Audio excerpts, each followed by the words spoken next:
Hey, what's going on, people? Welcome to the show. Welcome to your regularly scheduled programming. This is James, and I am here all alone for right now. But that's okay. We're going to get things started anyway while we're waiting for the room to fill up. Um, hey, what's going on, folks? So glad you could join. Hopefully, you can hear me. You can see me. Give me that one in the chat if you everything is copacetic. Give me the two if you are having difficulties. Um, Before we get into the speak pipe, we want to give folks a little time to come in. Thank you guys so much for dropping those ones. Appreciate it.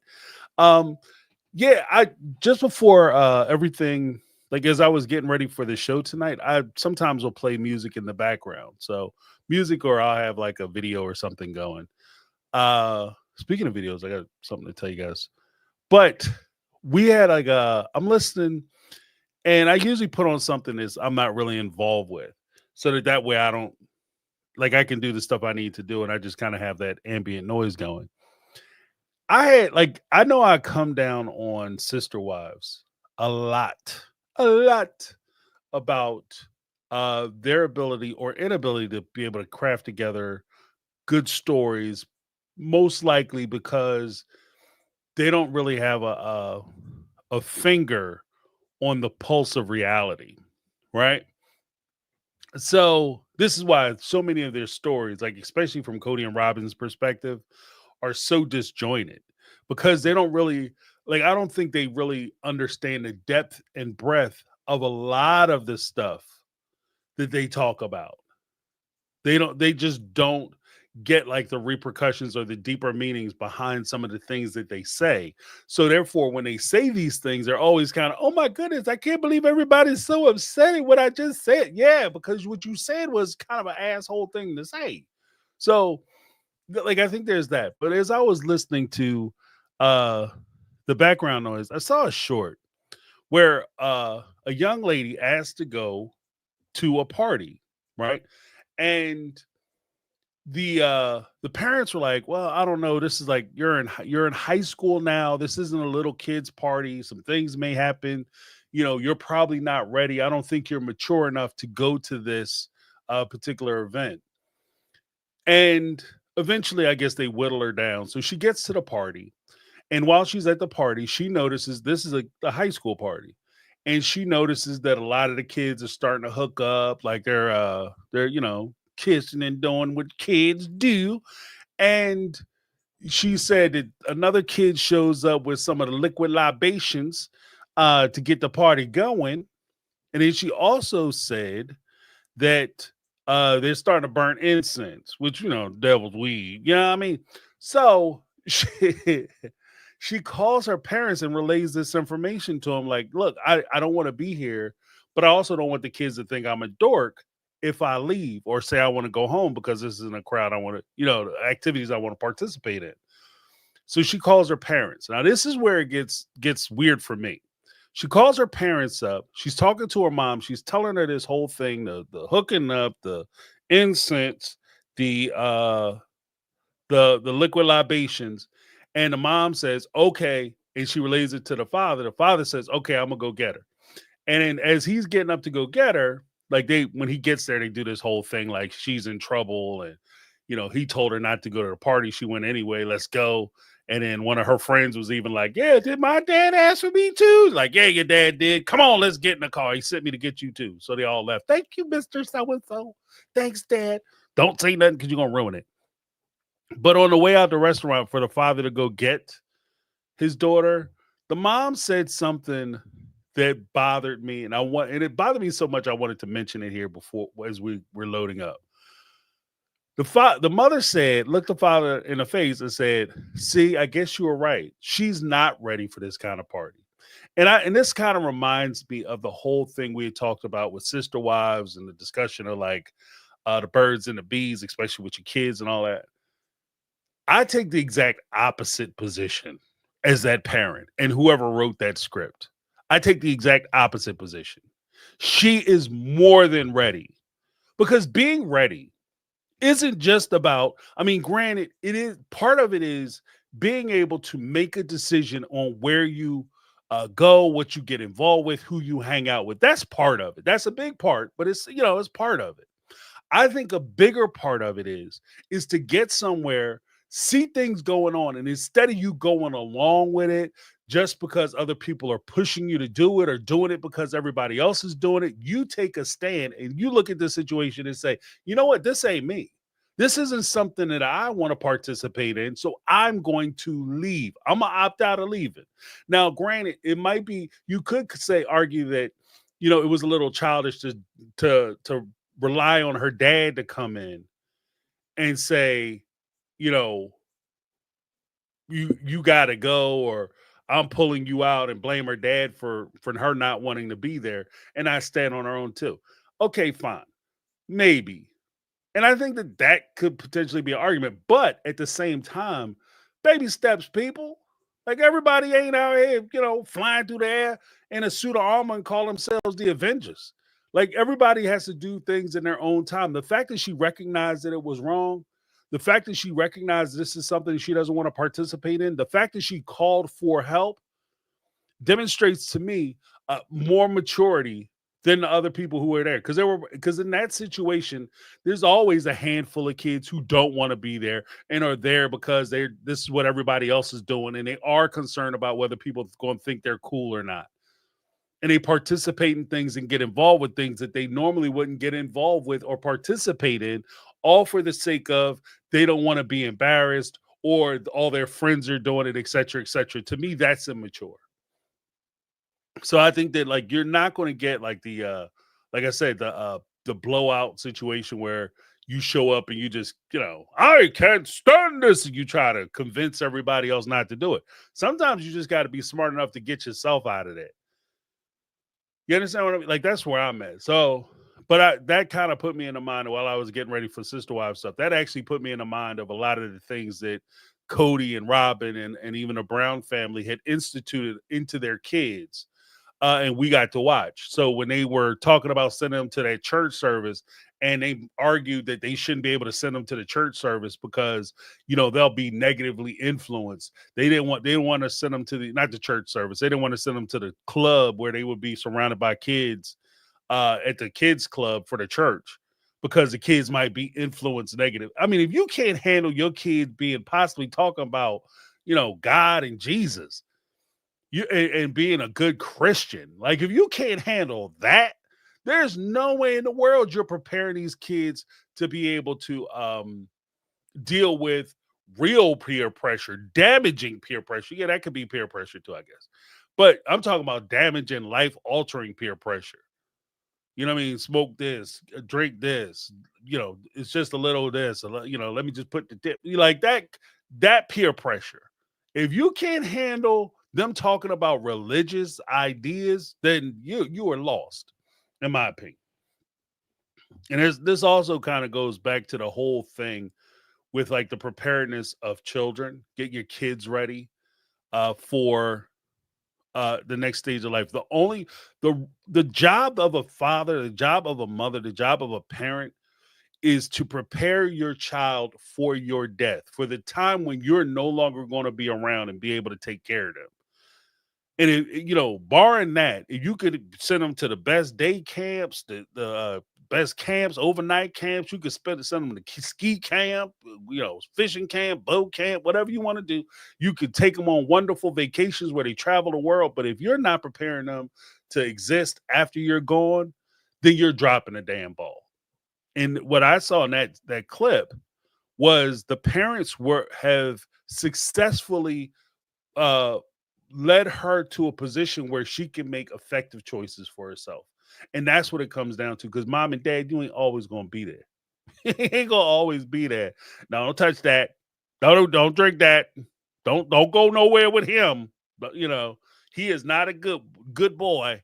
You know, so that just bothered me. Uh, but yeah, we can get started. Oh, before we do, I have a big announcement. Big announcement time. I have the book. I have the book, Christine's book. I have it. And Based off of Brittany, not Brittany's recommendation, I am listening to it. I'm not reading it. Now, normally, I'm one of those guys. I'm tactile when it comes to a lot of my literature. I like to read books. I like to hold the book, read the hard copy of the book. I don't like even reading books and shit online. Like these computer screens are blowing my damn eyes out. I like to read books. I like to hold a book and read a book. I'm tactile that way. But I'm gonna go ahead and say this. Brittany, not Brittany, she's one of our mega mods. 100% right. I got through chapter 1. I got it today, and I was able to get through chapter 1.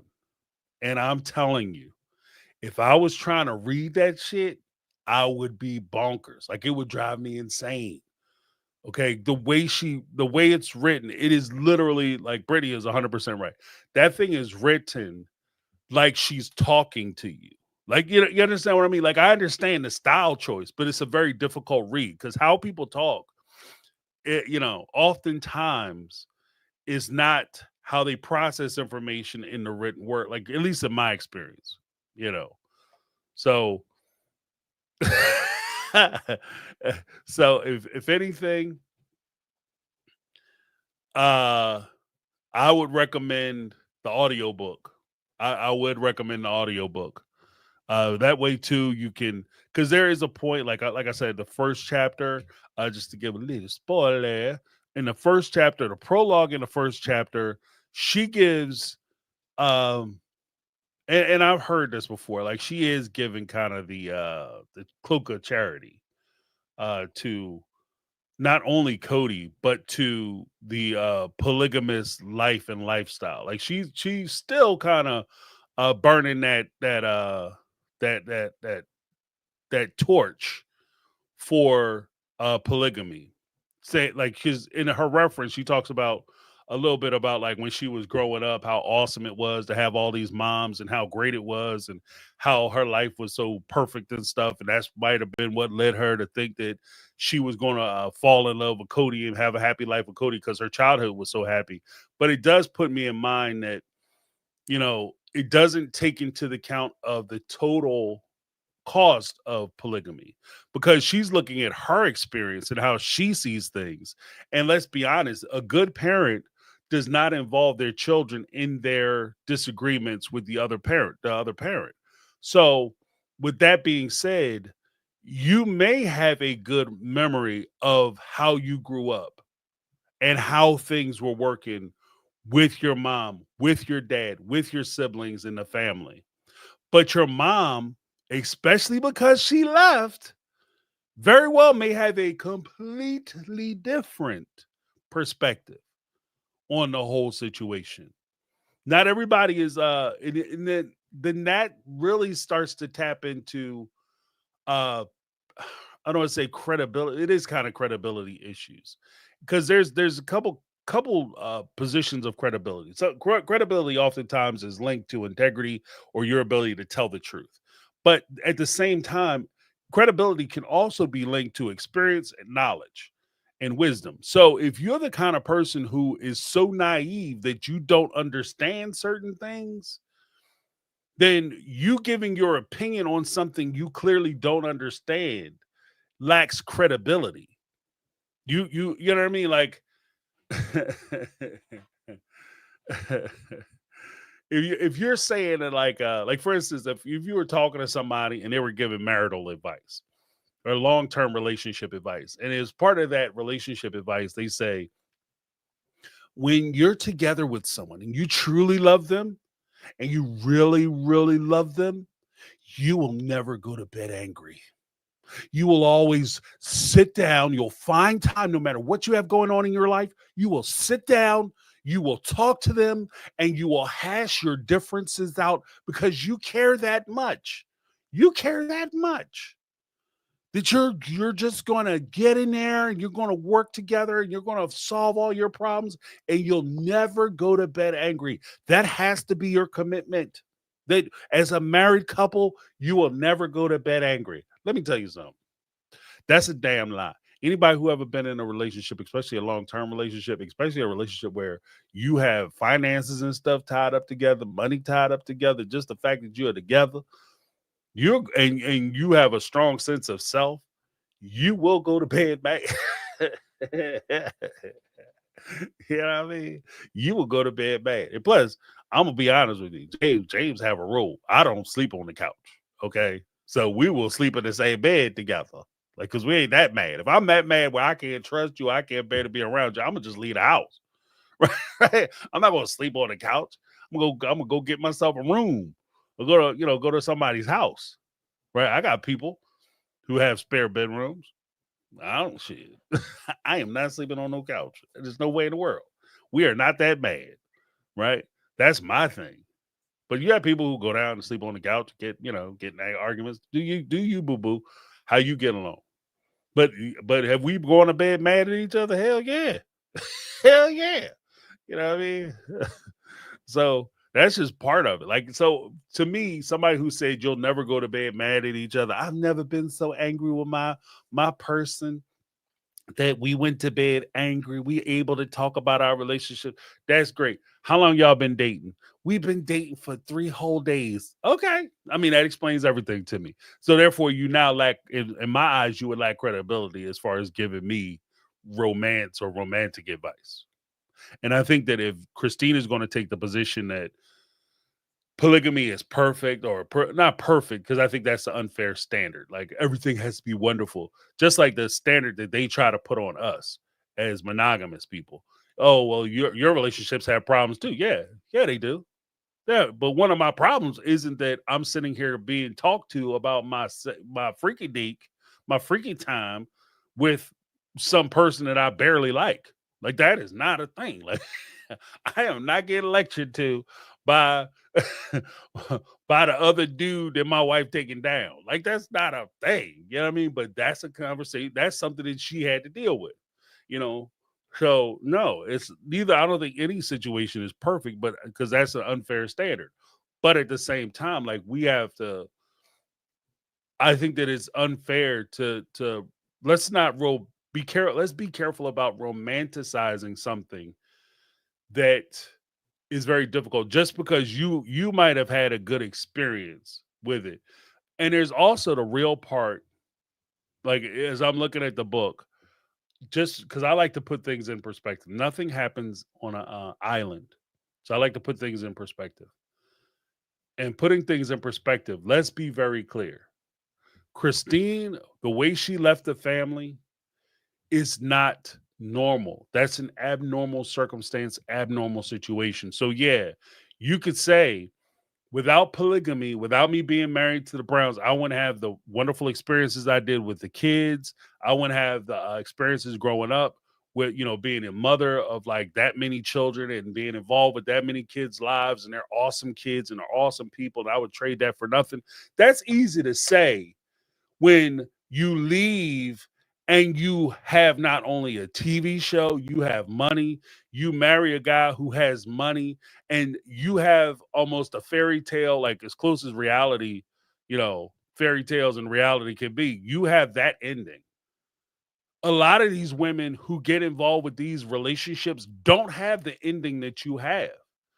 And we have to be very real and clear about that. They don't have the ending you have. They don't get to, when they walk out of these relationships, like your mom, when she walked out of this relationship, she didn't walk into another house that she owned. You know what I mean? She had to work herself back up. And I don't even think she owned the house that she was living in when you guys moved her from Las Vegas. So it takes a long time. Like, these types of lifestyles can take a lot out of you. And there's a possibility that you get involved with this type of relationship that you will never recover. Yeah, it's awesome to say, because in part of the prologue, Christine talks about how she was happy with Cody and everything was going great. But then she thought she was in love with him, but he actually fell in love with Robin. And she said to herself, I want some of that. I want some of what they're having. And then that's when she left and she met David, and now she has that. There are women who are in these relationships. They leave that relationship because they do want to have some of that love and some of that respect and some of that mutual a partnership and companionship with another individual. They leave these relationships and they never find anybody. And that's one of the hard realities, and this is where like reality shows, because they're on TV, we kind of have like a happy ending expectations, but there's a real possibility that, you know, like you could leave this situation. This is why I say never leave somebody for somebody. You leave your marriage or your relationship based on the idea that you're going to get something better. And when you leave, you don't find that. You should leave because you don't want to be there anymore, not leave because you're hoping to cash in and get something better. You leave because you don't want to be there anymore. I don't like the way you treat me. I don't like the way this is going. I don't like what's happening.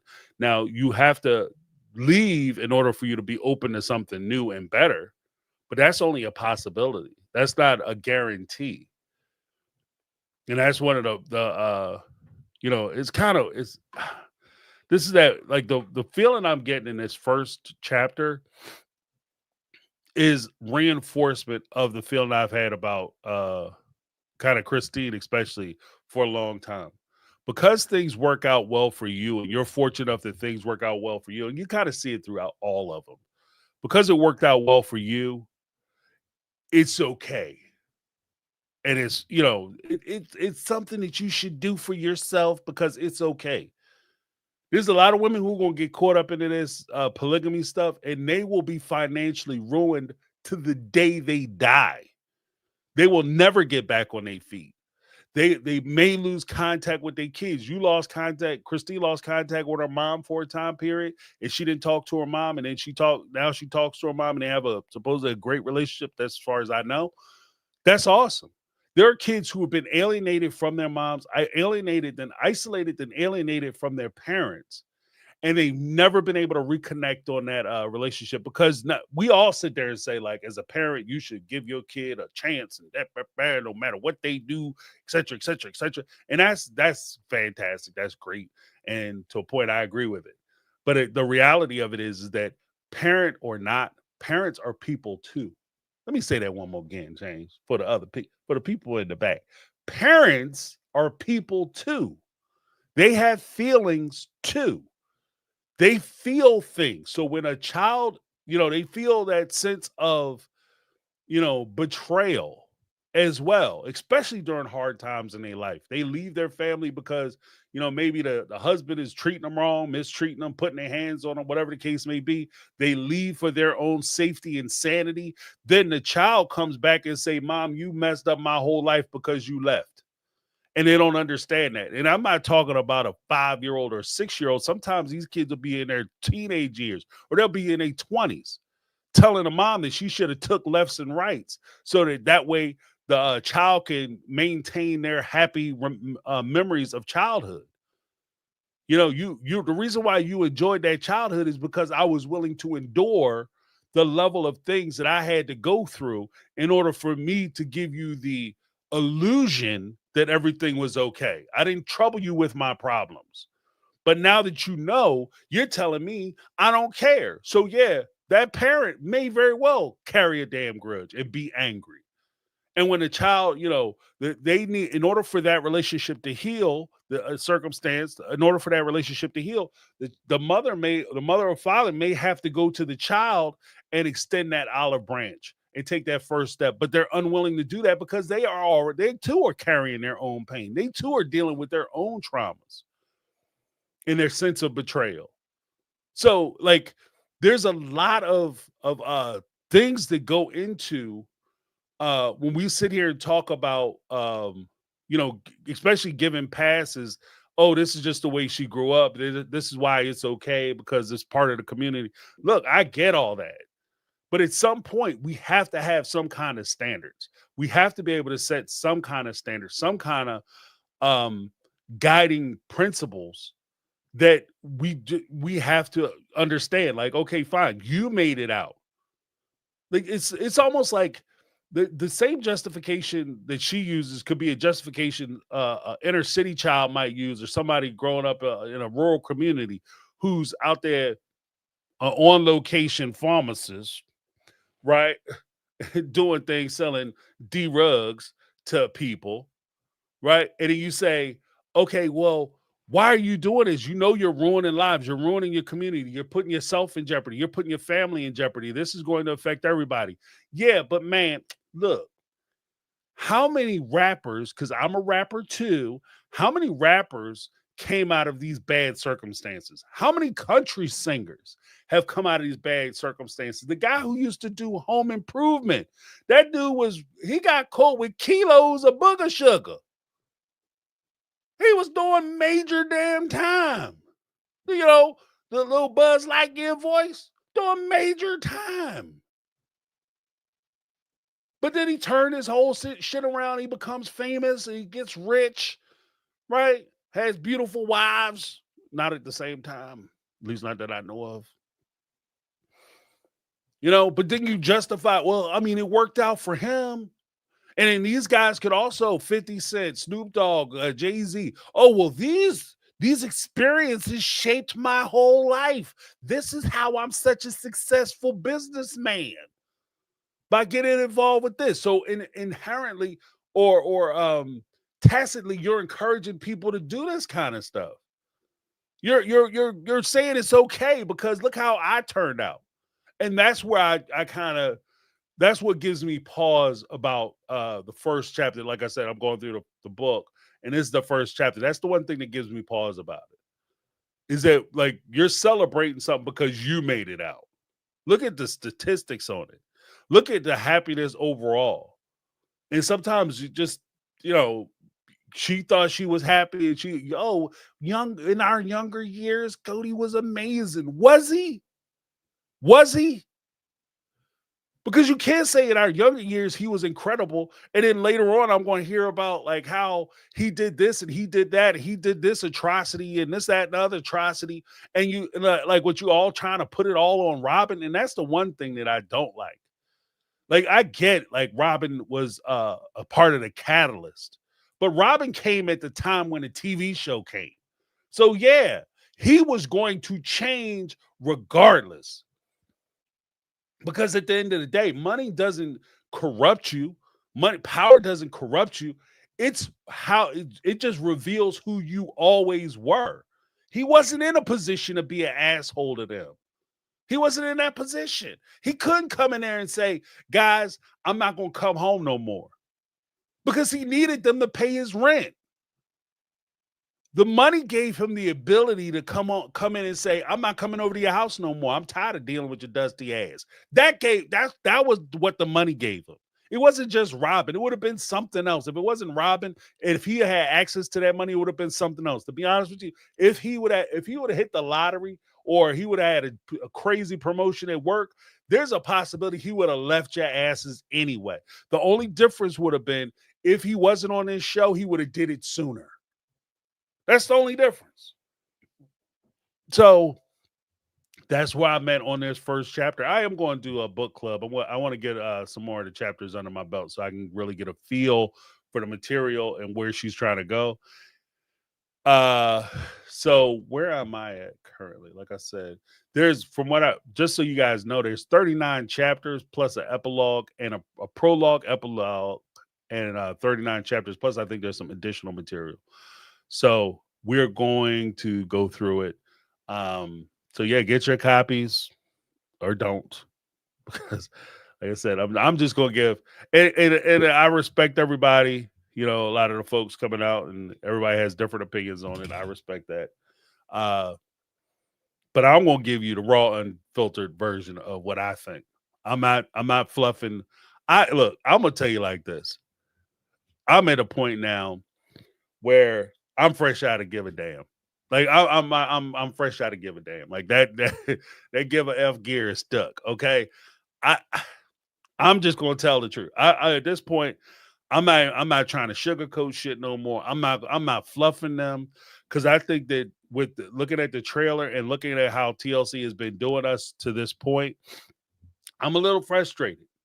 I'm not even going to bullshit. Like I said, I'm not candy coating this shit no more. I'm a little frustrated at the point that I feel like TLC, and to a point, the Brown family has been not only using the fan base to enrich themselves, but they've also used a lot of the YouTube verse, the Twitter verse, as well as the I guess the X verse now, the Facebook and so on and so forth, to try to and try to hold them up and pretend like shit is interesting when it's not, like it's basic. Look, guys, they ordered a bowl of cereal. Isn't that amazing? Like, I'm not doing that shit. I'm not doing it. You can pull a cord on that and stick a fork in my ass because I'm done. I'm not doing that. If this book is booty, I'm gonna tell you this book is booty. If this season sucks ass, I'm gonna tell you this season sucks ass. I'm not gonna sit up here and pretend like everything that they do is interesting and fascinating. I'm not doing that shit. I'm not gonna waste your time. And if you guys are gonna tune into me, I'm gonna tell you what it is.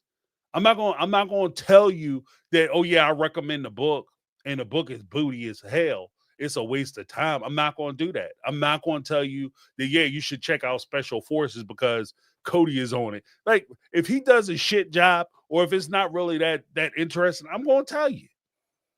Going into the sister wife season. If it's a waste episode, I'm gonna tell you. Because TLC, point damn blank, TLC is infamous for wasting your time. TLC will waste your time. I watched 90 Day. I started watching this last season. This might be my last season of 90 Day. They bumped their shows up to an hour and a half, and they do stupid shit during an hour and a half. These episodes, instead of being an hour and a half, I know you have an edit room, and I know you could cut some of this fat. You could trim some of this fat. I'm watching people walk to their cars and shit for 20 damn minutes. Like, this is stupid. This has nothing to do with anything. I'm not these people's friends. I'm not their parents. Like, they got me watching them like it's home movie hour and like, put in the damn slides. They got the little slide going around. They trying to explain their vacation. I don't give a shit. I'm here to see the what is the story. They got a couple, like the woman is definitely cheating on her husband. Are you cheating on me? Like, you know what I mean? They took 4 hours to get to that point. The question is, are you cheating on me? Like, I don't understand why you think I'm cheating. I don't know. It's the fact that you put him in another room in the house. Like, you told him you don't even want to sleep with him anymore. And then when he asks you, like, he comes in, you sitting there giggling and smiling, texting somebody on the phone. He asks you who's on the phone. You look him in the face and tell him none of his damn business. Excuse me? It's none of my business. And then when he asks you who it is, press you on who it is, it asks you, are you cheating on him? Because you go out and get drunk, you go hang out with your friends, you come home lit as fuck, or part of my friend, come home lit as hell in the morning, getting poured into your doorstep, and he asks you what's going on, and you tell him it's none of his business. And then because he asked you that, you kick him out of the house. They did like this whole thing, like, and they haven't even gotten to the meat of the subject. I think it's like on like the 7th, 8th episode now, and they haven't even gotten around to the real stuff because they too busy talking about dumb shits. TLC will waste your time. So if TLC is trying to waste your time for this season of Sister Wives, I'm gonna say something, because it's time. Like, it's creators. It's on us too. Like, we can't sit here and pretend like everything they do is interesting. Oh, that's interesting. We never knew that. Oh, wow. That was amazing. Like, everything they do is interesting. No, I mean, if either they give you new information or they're not. They're giving you some kind of insight or they're not. Just watching them sit around and like, oh, the baptismal stuff. What the fuck? What are we watching? Waste of time. So, I mean, get on, get off. That's how I'm at. But I'm gonna go through the book and we're gonna actually talk about like what I think of the real book. Like, I'm not like I said, and I'm not doing commercials. I'm not doing commercials for TLC. I'm not doing commercials for Sister Wives. Like, we're at that point.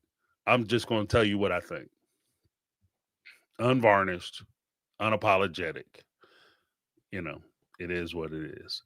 But I think we've prattled on long enough. Let's get to some of these speak pipes, because that's why we was having it. That's why we've gathered here today. Oh, before we get into the speak pipes, I think I had some super chats.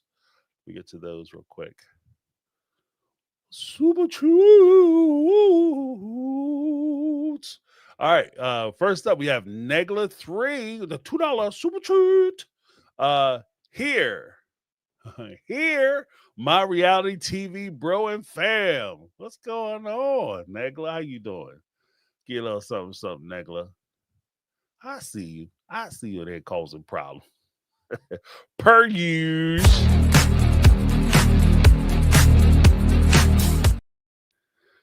Negla 3 gifted one My Take on Reality membership. Thank you so much, Negla. Appreciate that.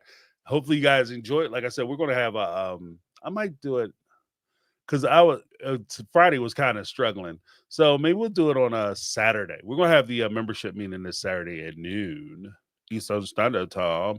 So all you members, get yourselves together and be ready to call in because I'm going to run the panel and we can all talk with each other. It's going to be awesome. All right, let me give a nigga a little something. Then we have Raiders Mod, $99 super chat. I have 29 minutes left on the book and stop to watch you. Oh, thank you so much. So everybody's getting through the book, which is awesome. Because like I said, I'm gonna get into the book and we're gonna drill into the bad boy. Like I'm not, like I said, I am not doing a commercial for Christine. Like I wish the best for Christine. I hope this book is awesome. I hope it's revealing. I hope it does some good stuff. But I'm giving my true opinion. I'm not doing the wax on, wax off shit. I'm not gonna do it. Especially when you delve into like literary work. Like we gotta keep it all the way above. Because and that's one of the things. Like I have to maintain my integrity. It doesn't matter whether Christine, Janelle, Mary, Cody, and Robin forget about it. Honor their integrity. I have to honor mine. And so you guys want to hear what I think? I'm going to tell you what I think. But thank you so much, Raiders Mind. I'm glad you're here because you are awesome. Raiders Mind in the house.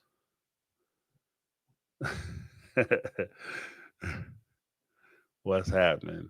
Let me give you a little something. Here we go.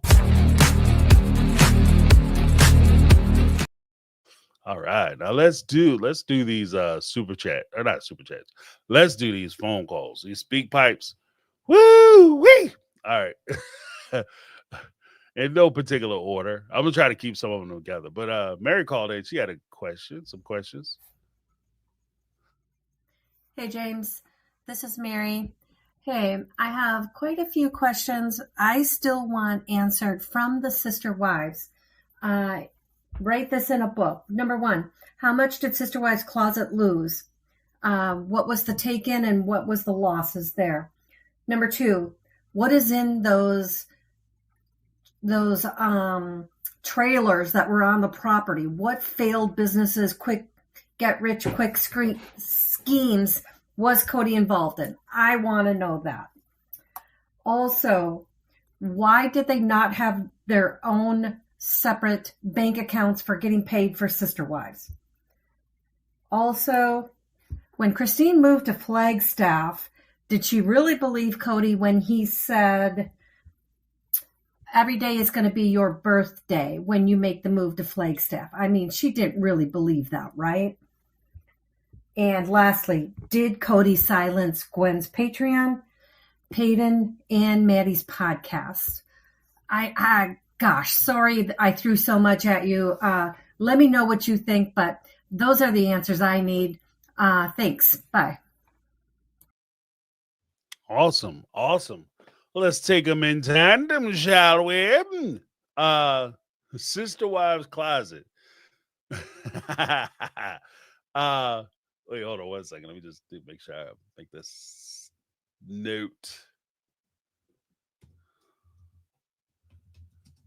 Okay. Sister Wives Closet.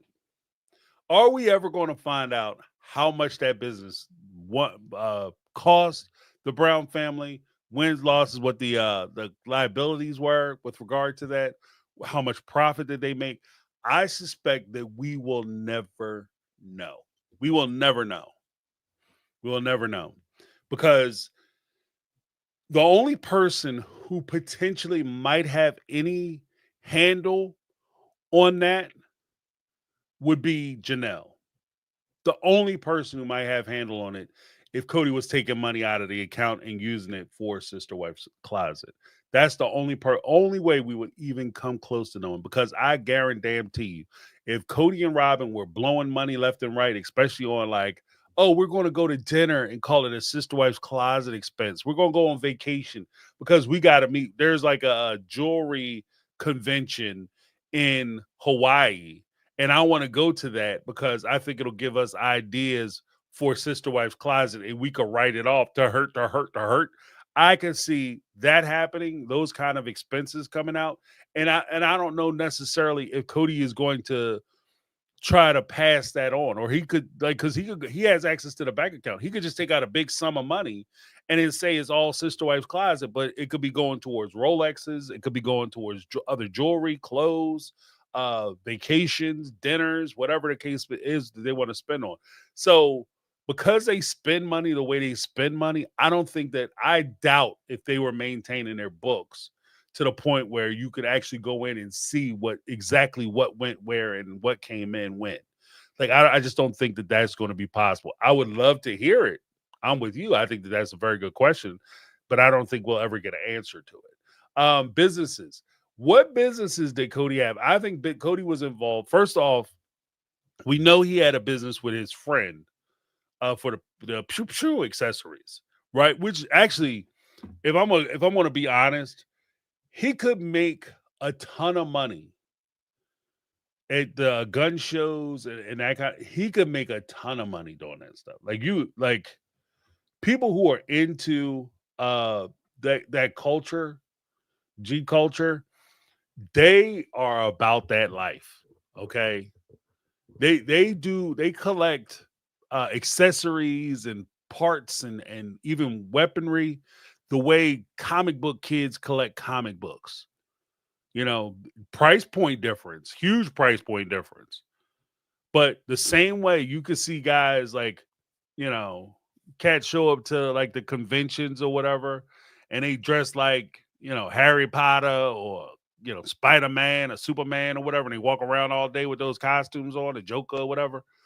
Um, the same way that happens, the same way these guys go to these conventions for the for the Elmer Fudd specials, right? And they get there, and sometimes the subtle difference is, you know, they're adults, they got money, they have access to money, so they're in there literally spending thousands of dollars during the time they standing in these places. So that was one business he had that I don't think he does anymore. The other business that he had that I was aware of is that he was also part of those MLMs. Like, he was also part of those multi-level marketing groups. And he might not have risen to the top. Like, I think he was actually, and that's the weird thing too, because if he joined those MLMs, especially as the head of the household, I could see him becoming what's called upline, downline. So if you get involved with these network marketing groups or whatever, you get in first and they inspire you to go out and get your friends and family to join. In Cody's case, he joins and he gets Janelle, Christine, Mary, and of course Robin to join under him. So they're all part of his downline. So if they're ultra successful in it, in LuLaRoe or whatever, then Cody would be their upline. So whatever they're making, he's also making. So when they add people, he's getting some of the people that they add. He's getting a kickback on that. So I'd be interested to find out if he is in fact their upline, if my suspicions are correct that he joined and he was their upline, and then two, if they're kicking money to him still, because he might not be getting that sister wife money, but he would be getting money from the MLMs potentially. And Janelle, Mary, and Christine are doing very well in the MLMs. They're making a ton of money, taking advantage of folks.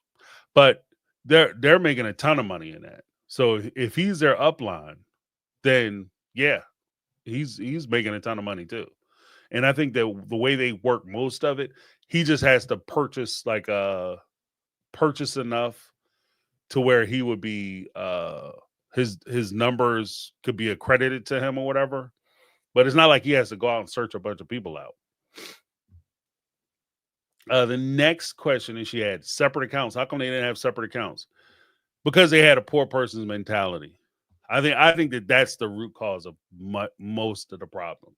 They had a poor person's mentality, whereas because they were in struggle mode, especially in the early part of their lives, they developed a culture where they would share their money because they had to. Like bills had to get paid, and the only way they could pay those bills is if they pooled their money.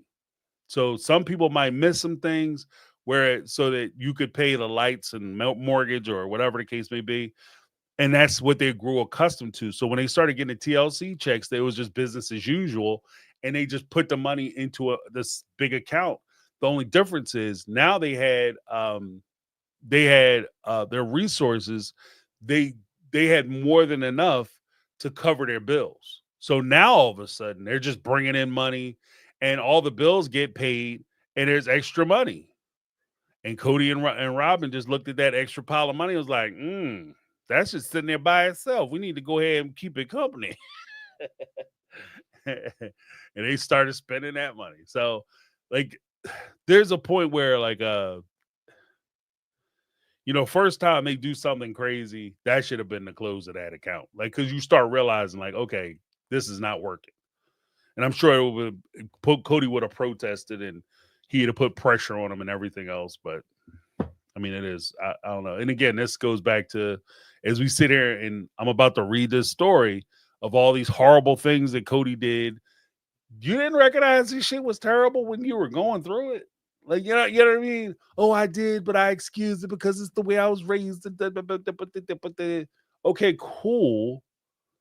But you're now saying it like it's terrible, which I agree. And you're saying you endured it because this is the way you was raised. Okay, I'll give you that grace. But then you're encouraging people to follow behind you and make it okay. That's where I think me and this book may part ways. Just giving like my honest opinion on that. When he said that told Christine when they were moving to Arizona, if you move to Arizona and sell your house and all your security and stuff, I'm gonna make every day your birthday. One, she should have known that he was talking shit. Two, if you have to bribe a man to spend time with you, you've already lost. And man, woman, whatever, child, if you have to bribe people to spend time with you, this is part of the reason why. Little story time, many. This is part of the reason why I'm not a huge fan of going to the shaky butts. Like, you know what I mean? Like going down to the strip club. I know there's a lot of guys who get like, oh, we're gonna go to the strip club. It's amazing. I never liked strip clubs for that reason. Like, it's derogatory to women, but they also get paid. Some of the women like that stuff. But like it creates other problems too. But one of the big things for me was the fact that I don't want to pay for attention. Like, I don't want to pay a woman, and I know the reason why. The only reason why she's standing there talking to me is because I got a stack of money in front of me, and she knows she's gonna get paid. Like, as long as she's standing there and talking to her, I'm handing all money. Like, I'm putting, I'm giving her money like I'm feeding a meter. You know what I mean? Like, she's parked in my bar stool, and I'm sitting there feeding the meter for her to keep talking to me. Like, I hate that shit. Like, I want people to talk to me because they want to talk to me, conversate with me because they want to conversate with me. Because I recognize that when I run out of money, they're going to go. And in this particular case, if you have to pay Cody or give Cody money or do something to make him want to spend time with you, as soon as that thing is done, it's like giving your friend a loan. You know, man, oh my God, man, bro, I need this $500. They're going to put me out, man. I don't know what I'm going to do, man. They're going to put me in the street, man. I'll be home, man. I'll be unhoused. I ain't going to have no place to go, man. I need this 500. Please, man, please. Okay, man, I'm going to give you this 500, but I'm going to need this 500 back, okay? I just ain't got 500 laying around, player. I'm going to need this money back. Man, thank you so much, man. Thank you. You saved my life. Thank you. give him that money. Then you catch his ass a month later, still ain't paid you your money back. And you ask him, hey, bruh, what happened to my $500? Remember I gave you $500? You came to me, you said, James, I need 5 yards. I dropped it on you, hit you with the bread. Now I'm back to ask you for my money back. And they look you in the face and say, man, you come and bother me about that little $500, that little bullshit $500. You come and bother me about that. What happened? 2 minutes ago, I saved your life. I'm the most amazing, generous person who ever walked the face of the planet. Now it's a little bit of money. And you don't understand why I'm bothering you about my little bit of money. If it's a little bit of money, give me my little bit back. How about that? Right? But that's kind of what that reminds me of. That's along the same lines. Oh, yeah, girl, every day gonna be your birthday because you're excited because you're about to get what you want.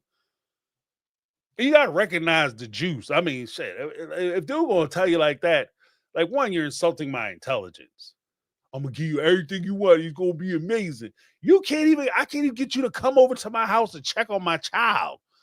My kids will be in the house by their damn self. I'm out working, doing something. I ask you to stop in and check on them. You can't even stop in there and check on your children. Let's stop doing this bullshit where these are Christine's kids. These are Cody's damn kids. Cody can't take 5 minutes to go check on his kids.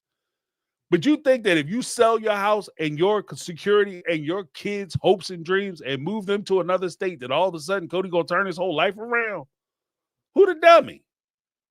You understand what I mean? Like, I hope, I would like to think that she didn't fall for that.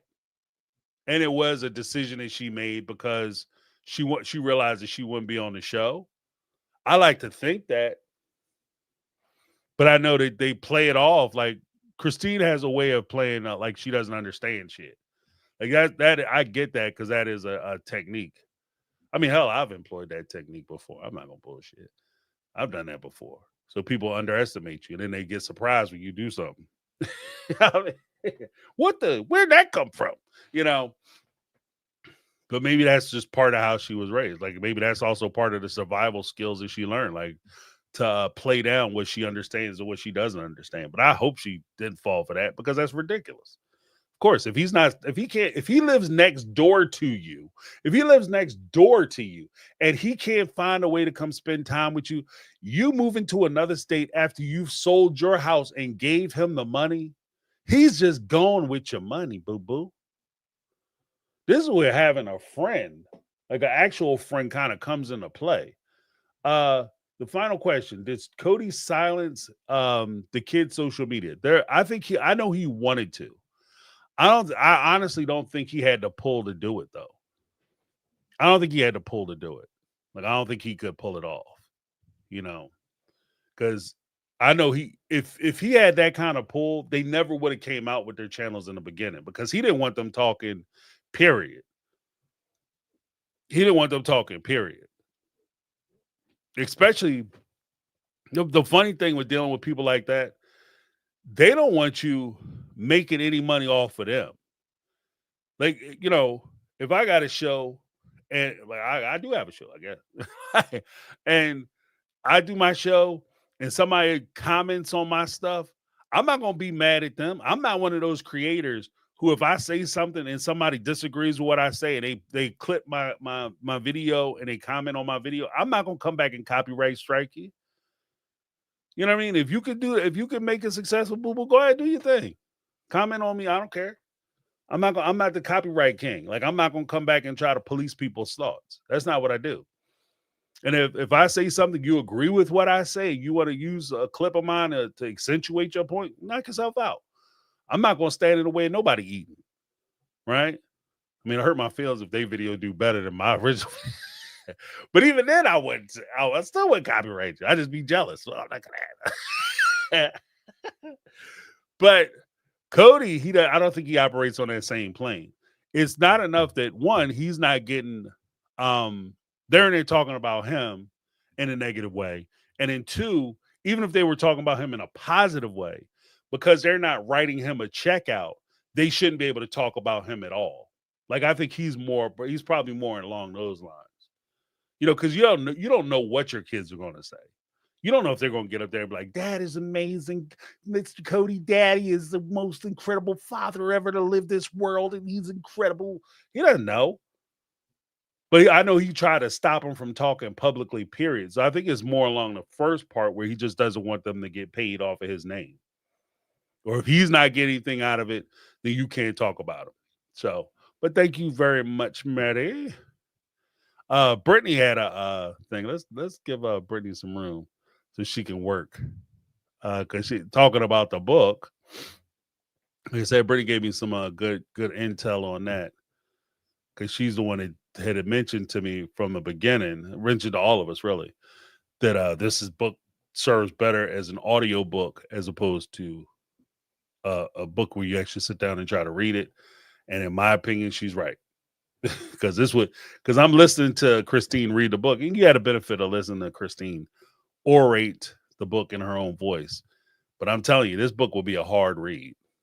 So, but probably be a quick read, but it'd be a hard read just because of the way grammatically how it would function. But let's listen to what Brittany has to say. Hey, James. I just wanted to get on and give a not so quick PSA on Christine's book and Barnes and Noble. So, feel free to use your discretion on whether or not to play this. This is not intended to offend anybody or hurt anybody's feelings. I've seen quite a few content creators be just loud and wrong regarding the release of Christine's book, and that has led to misinformation being spread around the community, and I I I don't like it. That's not how none of this works. So just so that way we're all clear, let me clarify some things. So Barnes and Noble did not leak Christine's book, and it did not jump the gun on releasing Christine's book. There are two types of release dates that the publisher chooses. So you have the hard release date, meaning that no matter how far in advance a bookstore receives a specific title of a book, if that book is designated as strict on sale, you cannot sell that book to anyone. You cannot put it on the sales floor. You can't sell it. On the off chance that it does make it to the sales floor and a customer picks it up and they want to buy it, for example, at Barnes & Noble, the book will not ring up. On the register, it will not let you ring the book up. Because Also, Hey, James, I just wanted to get on and give a not so quick PSA on Christine's book and Barnes and Noble. So, feel free to use your discretion on whether or not to play this. This is not intended to offend anybody or hurt anybody's feelings. I've seen quite a few content creators be just loud and wrong regarding the release of Christine's book, and that has led to misinformation being spread around the community, and I I I don't like it. That's not how none of this works. So just so that way we're all clear, let me clarify some things. So Barnes and Noble did not leak Christine's book, and it did not jump the gun on releasing Christine's book. There are two types of release dates that the publisher chooses. So you have the hard release date, meaning that no matter how far in advance a bookstore receives a specific title of a book, if that book is designated as strict on sale, you cannot sell that book to anyone. You cannot put it on the sales floor. You can't sell it. On the off chance that it does make it to the sales floor and a customer picks it up and they want to buy it, for example, at Barnes and Noble, the book will not ring up. On the register, it will not let you ring the book up, because the bookstore can get fined/sued if they sell it ahead of time.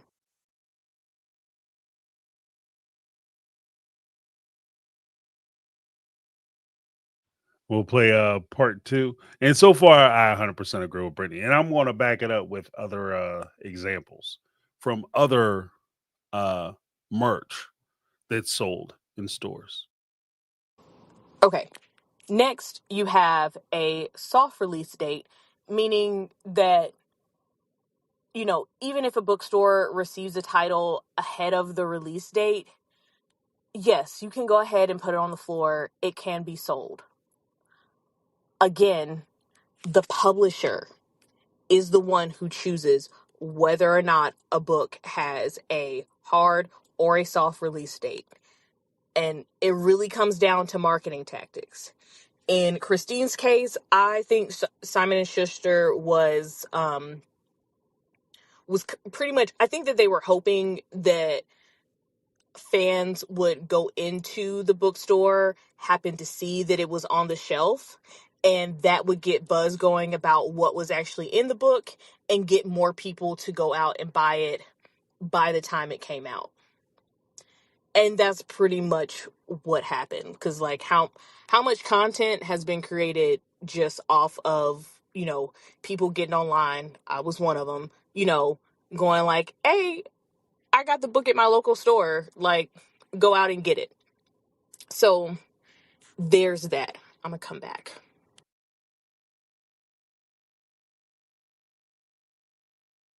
Oh, and guess what? She's back. Okay, and then last thing, I have seen some people talk. Okay, and then last thing, I have seen some people talk about how it's gonna like negatively impact her making it onto the New York Times bestseller list. And like I said the other night, the barrier to entry to get on that list is very low. Like you truly do not have to do a lot, and guarantee you the number of sales that were made ahead of the release date, of the official release date, is not going to make that much of an impact, especially when you consider that New York Times does factor in pre-sales, like Amazon pre-sales, Barnes & Noble pre-sales. So if you purchased it, back in March or whenever it was first announced, that does count towards the first week of her sales. So there's that. Also, once again, the publisher chooses how the book is released. It chooses whether or not it has a hard release date or a soft release date. And Simon & Schuster is one of the largest publishing houses in the country.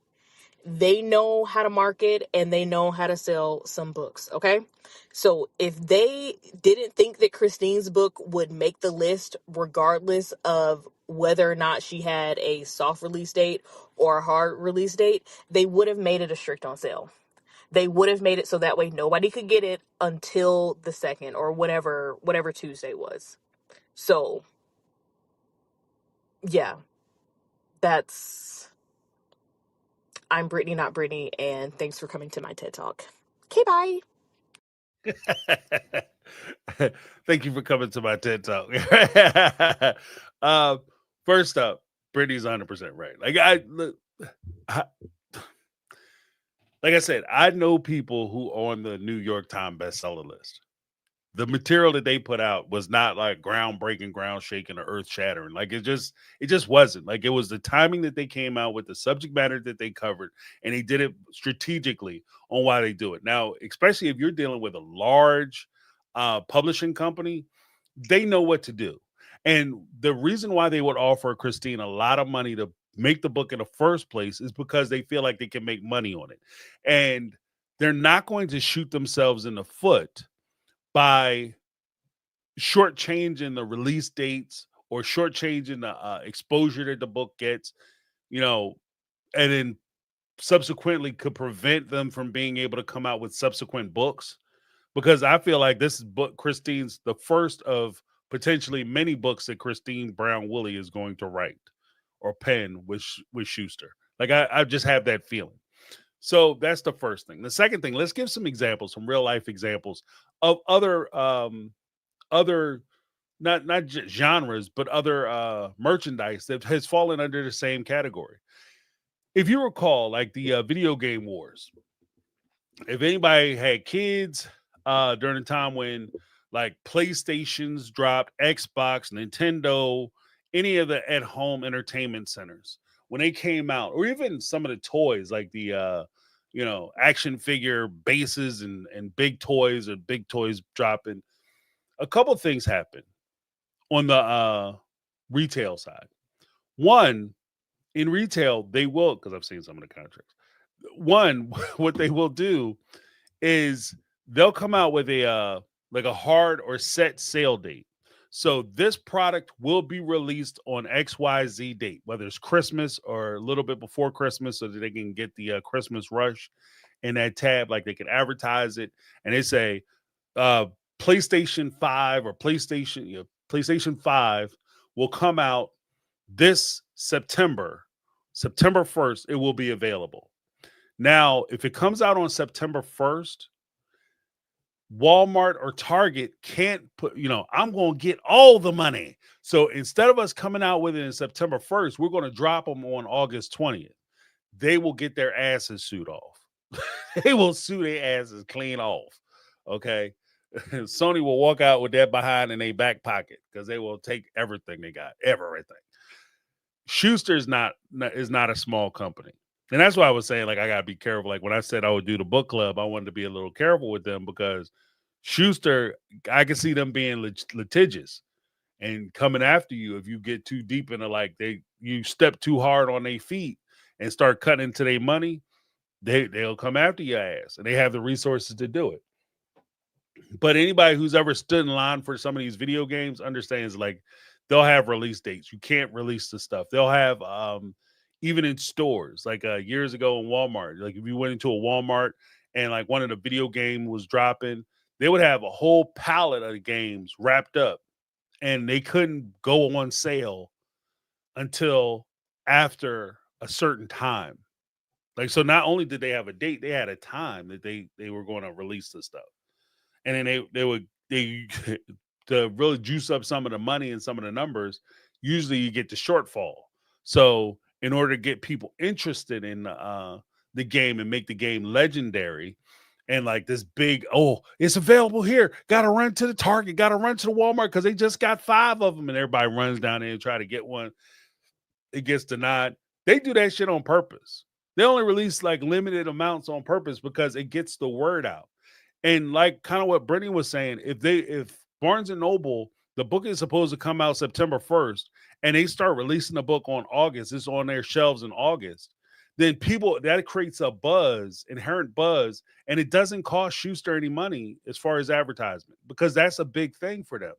Like right now, you don't have, like, Sister Wives has a mainstay audience, but they have to try to branch out of the box that audience is in, because Schuster, when they make their money, they don't want to just make their money off of the Sister Wife fandom. They want to make their money on the fandom and people outside the fandom.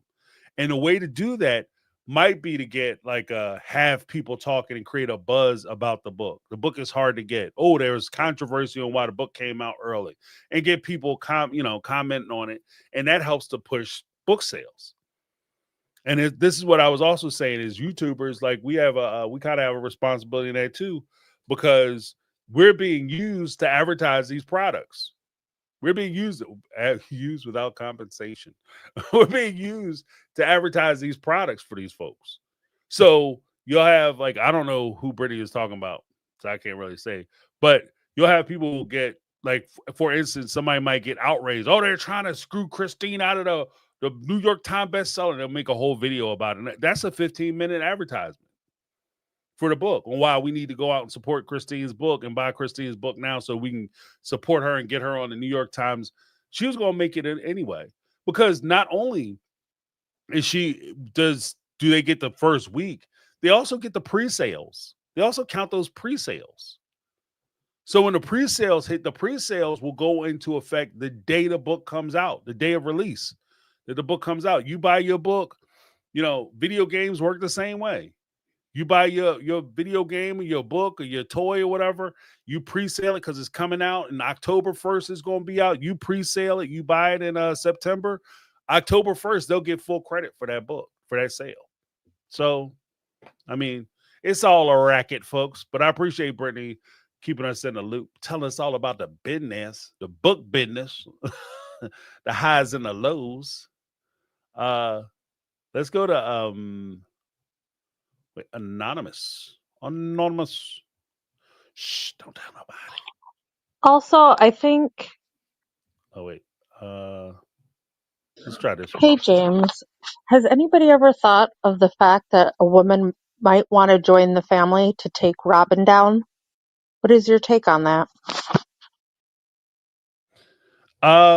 Hey, Okay. I have not considered that somebody might try to contact the family to take Robin down. Honestly, that would be kind of crazy to me. And just because not necessarily your desire to get revenge for the family, but at some point, in order for you to really be put in a position to take Robin down, you would have to sleep with Cody. You'd have to let that dude slob all over you. You would have to, get down there and do the nitty or the gritty with him, get down to business, and put it on him in such a way that he's willing to turn his back on his favorite wife. Now, I ask you, is it that important to you? You know what I mean? That's the only reason I can see somebody know it, but would it be that important? Is you be willing to get tossed up by this dude? You be willing to give up the cakes to this guy? And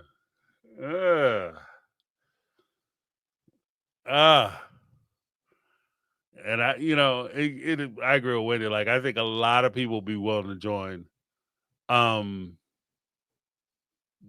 to join this family, not to join the family. They trying to join the show. They try to join the show. They try to be famous. They try to get some money. They want some of that brown paper. So no, I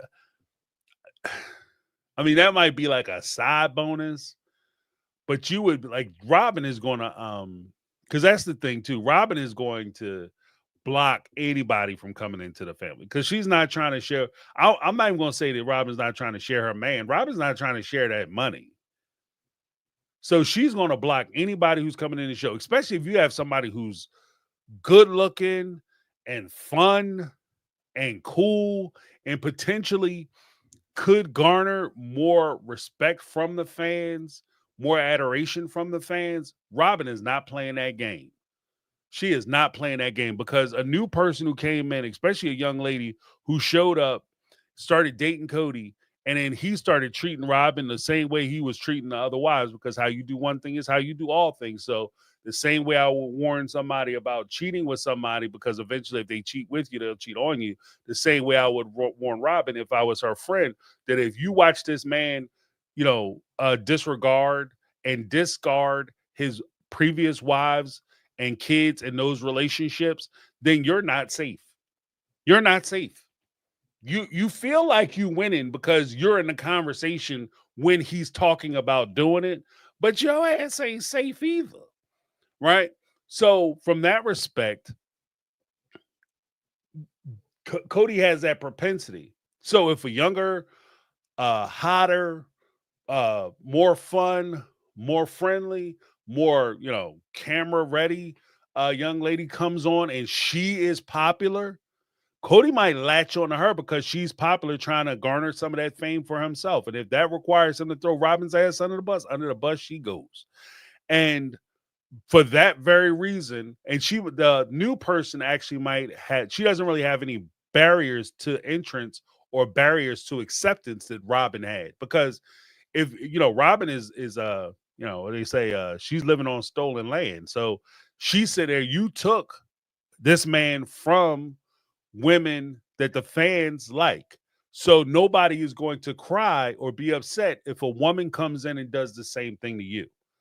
So she loses that obstacle, right? And because of that, I don't think Robin will ever, mark my words, I don't think she'll ever Let somebody come in, especially somebody whom she can't control right off the rip.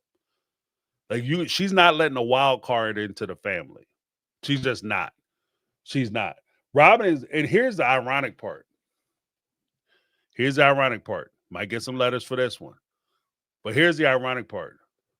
Robin is going to do to a new wife coming into the family what the OG3 should have did to her ass trying to come into the family. How about that? She's not going to go quietly into that good night. Oh, Cody coming in and just start trying to rough talk her. And you need to just be your damn sis, woman. Let this woman come on in because this is what got to happen. She is not playing that shit. Robin is not playing that. Okay, well, I'm going to pack my stuff and I'm going to break you financially then. I mean, you don't need to get crazy now. Like if the OG3 would have took that same position, they actually might still be with his ass. I mean, maybe things worked out for the best, but that's just my tea. But you know, she's gonna play it like, I'm telling you, she's gonna do it like these other women should have did it. Hell to the no. Robin, this is Samantha. Well, Samantha, you need to kick your little boots on down the street. Thanks for stopping by. No, thank you. We're not buying. Bye-bye. Bye-bye. Like that's, you know, I just don't see her, especially when Samantha talking about, I need a house. With whose money? With the family money, of course. There is no family money. So, but let's listen to what Anonymous, she had a second part. Also, I think maybe Christine couldn't say a ton, possibly because of the court case and possibly with TLC. I guess that's in reference to the book, and I can agree with that. Like, I think that she might be limited, which actually adds to the follow-up, because she could come out in a follow-up book, and when she does the interviews, say that, you know, in that first book, I dropped some seeds of what was going on, but I really couldn't say anything because at that time I was dealing with a custody battle. Now, keep in mind, Truly, I think, how old is Truly? Let's keep this all the way a stack. Let's put this all the way into perspective. Truly is 14 years old right now, right? She could very well, I don't know if that's right. 14? Man, she's probably closer to 15. Yeah, she's closer to 15. Yeah, she's 15 years old. All right. Truly's 15 years old, which means that irregardless of what a court order says with regard to custody and or support, right? Usually family court don't like you doing a whole lot of shit talking or slick talking behind the other parent's back, putting it, especially writing it down in the book, right? Embarrassing the other parent for whatever reason. You got 3 years on that. So if Christine could very well come out with this first book, which she's striking while the iron is hot to lay the groundwork, and part of the Schuster package could be, we're going to sign you for a 3-book deal, and the second book could be like, I'm going to tell you a little more. So in a year or 2 years, she releases a second book. After Truly turns 18, all bets are off. That court order goes away. Any restraints that she has get kicked to the corner, right? They drop all, like she could go off the chain when Truly turns 18, because there's no reason why she can't, like, she's an adult now, right? And which time we might get the you know, she might start dropping bombs on her. So yeah. So I mean, like I said, 3 years. It might be the real deal. Because I can see because anything that she publishes, she would have to pass through a court. And of course, like she could give it to Cody's attorney, like, you know, because it goes through court. Not only does the court get a copy, but Cody would also get a copy of the book, especially anything that's referencing him, and his attorneys will get a copy. They go through it and they could say, look, this, and this disparages my character and could hurt my relationship with my child. And they could make those arguments. and it could prevent her from being able to come out with portions of the book. So, I mean, it does say a lot that he wasn't able to stop even the mention of him with regard to this, and the court sided with the idea that she should be able to tell her story. So, I mean, there's that.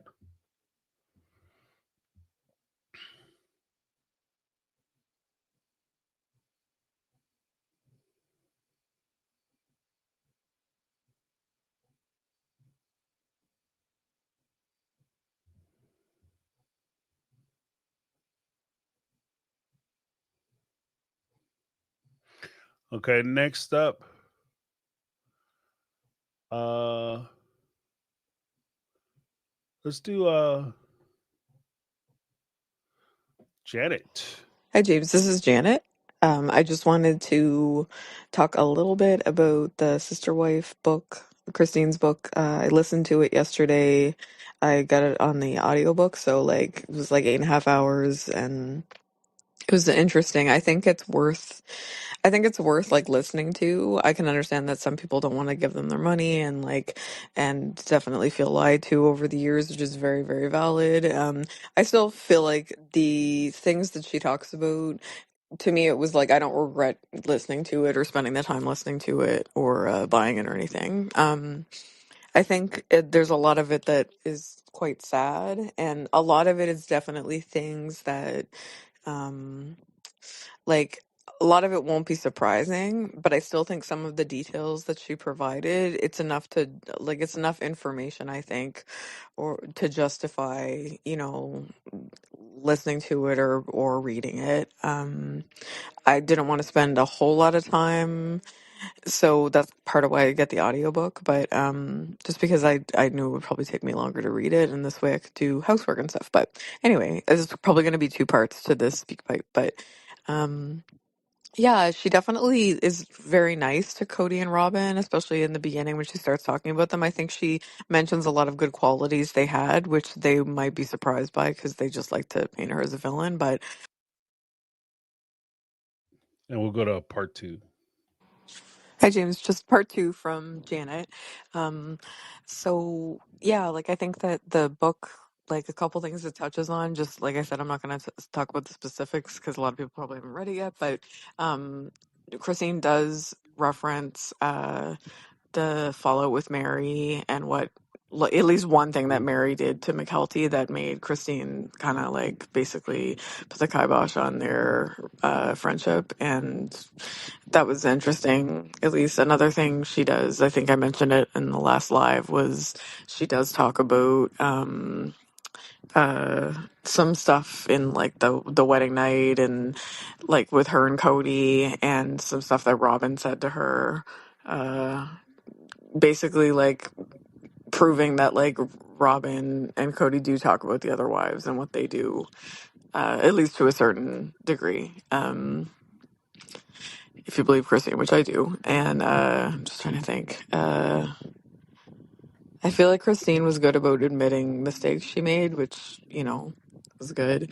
Another thing that she brought up was when Truly was in the hospital with kidney failure. One thing I thought was interesting, and I hope it's not too much of a spoiler, but just Cody said that he was busy doing laundry at Robin's, and that's why he couldn't come to the hospital. Mm, mm, mm. Yeah, no, I haven't gotten to that point, but I'm sure I'm gonna lose my mind when I hear that. But the whole thing is like I appreciate Janet's call. Like I think that like I said, the audiobook is the way to go. I definitely think the audiobook is the way to go. I think that part of the reason why, like I could see, as they're talking to her, the publishers are talking to her, and she's talking it over with various people, maybe even her PR people, telling her like, why would she give Robin and Cody any charity whatsoever? Because she doesn't want to come off bitter. Like that's what I think that was a concern. Like as she was coming out with this book, I think that there was a concern that, if she comes out and she's hyper negative or hyper, I'm going at them cutthroat style, then, that first book, it just comes off like she's bitter. So I think that there's a good balance. Like I project that there will probably a good balance, or predict that there'll be a good balance between, what happened, just the facts, ma'am, Joe Friday style, versus I'm going to just, dump all my hurt and I'm going to tell people where it is and what happened. I think that if anything, they very well may opt to do the I'm going to come at it Joe Friday style, and I'm just going to give you the facts, and I'm going to be objective. I want to, by me saying that Cody's a decent person, or he was good, or he was nice, or Robin was kind, or whatever the case may be, that lessens the ability for you to say, oh, she's just out to get me. So everything she says must be dismissed for that reason. Like, I think that very well, I can see that playing a part in it. Very strategic, Christine, very strategic. But let me do these super chats. We had a couple super chats come in. I just want to make sure I recognize those. We got Raiders Mind. Had 29 minutes left on that bad boy. Called in and check out your player with her fam, Facebook fam. What's up, y'all? Next we had Negla 3 $2 super chat. I believe Christine had back money. You know what? She very well may have gotten back money from for Crewley's case. Like, because even like she might not get the full like 15 years of back child support, but she certainly would be entitled to the back money of when she filed the petition. Like, he would have those arrears for sure. Like, I don't see them saying, okay, we're going to start you today. Like, I would definitely argue that, I definitely needed the money from when he should definitely pay from the day that you filed the stuff, if not before, but definitely from when you filed. So yeah. I mean, none of that really surprises me. Like, I don't like it seems unfair. Maybe she was okay with me not paying the whole time. Now it's like she did hit me with the child support. I mean, look, bro. Especially, I remember I was talking to this young fella, and he thought he had his girl on Mac, right? But man, she ain't never gonna come at me like that. Play. Look, what you need to do is, one, start giving her money voluntarily. You give her something, even if you ain't gotta give her like 3,000 a month, nothing like that, nothing crazy, 400-500. But give her some money. Every time you give her some money, you make sure that there's some kind of don't give her cash, give her, Venmo, Zelle, what do the kids use? Cash App. If you don't write a check, so that way you keep your records. Also, realistically, you don't get credit for buying diapers unless you're the only one buying diapers and clothes. But when you buy stuff, keep those receipts. Just put them in a file or whatever. Keep those receipts. And then that way, when she takes you, because eventually she did take him and she housed his ass. She took him under. What she did to him in court was brutal. Like, she had brutality, flawless victory. Right? But did listen, hard head make a soft ass. Try to work with her, that kind of thing. But with Cody, like, and some of these guys, they just think that, well, if you have the child and you want the child, that's your responsibility. My man, that's not the case. That's not the case. Well, I have kids of my own. I have other responsibilities. It don't matter whether you have other children. You chose to make those other children. That's your business. We talk about this child that you made with her. Well, my other children's mothers don't ask for the money. Well, she is. So yeah, she's entitled to the money. So, and again, child support. I know the guys get all bent out of shape. I say the guys in general, because they have like whole groups about it. Folks get non-custodial parents get bent out of shape. That I'll say this: don't care. Child support is not for the custodial parent. Child support is for the child. Children have a right to be supported by both parents. Full stop. They have a right to be supported by both parents. Full stop. I don't give a shit how much the custodial parent makes. Christine could very well be making more money than Cody. I don't care. You could kick in something. because that's your child. That's not just Christine's baby and your child when it's convenient. That's your child too. So if you need to kick in money to help take care of that child, even if you she buys the shoes and you buy the shoelaces, whatever the case may be, that's fine. But you need to kick something in. At least that's mine too. But thank you so much, Negla. Appreciate you. All right, y'all. We back in it. We back in the mix. Back in the mix. All right. Next up, we have Linda.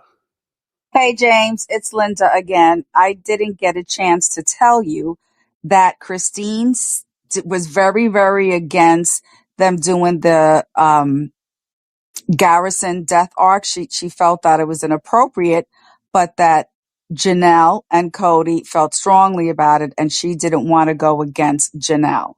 So there we go. They just looking for the money, for the publicity, because Janelle, you know, to me, her reaction was weird. Everyone grieves differently, but it became the Cody, history arc. It was just so damn crazy. I wonder what Janelle would feel about that. That's the one I want to interview more than anybody is Janelle. I wish you could get her on the show. They go on Sarah Fraser and all these other fluffy ones. I would love for you to get an interview with Janelle because she needs to come clean. She needs to come clean. But I'll talk to you on the next one. Thank you. All right, we're gonna go right to the second one. Hey, it's Linda again. Not sure if it cut off. Trying not to curse, but yeah, Janelle is on my last nerve. I just think they're all full of shit. Let's just be honest. They're all full of it. But the one I really want to get is Janelle because your inaction caused the life of one of your sons and another son was going to go behind him.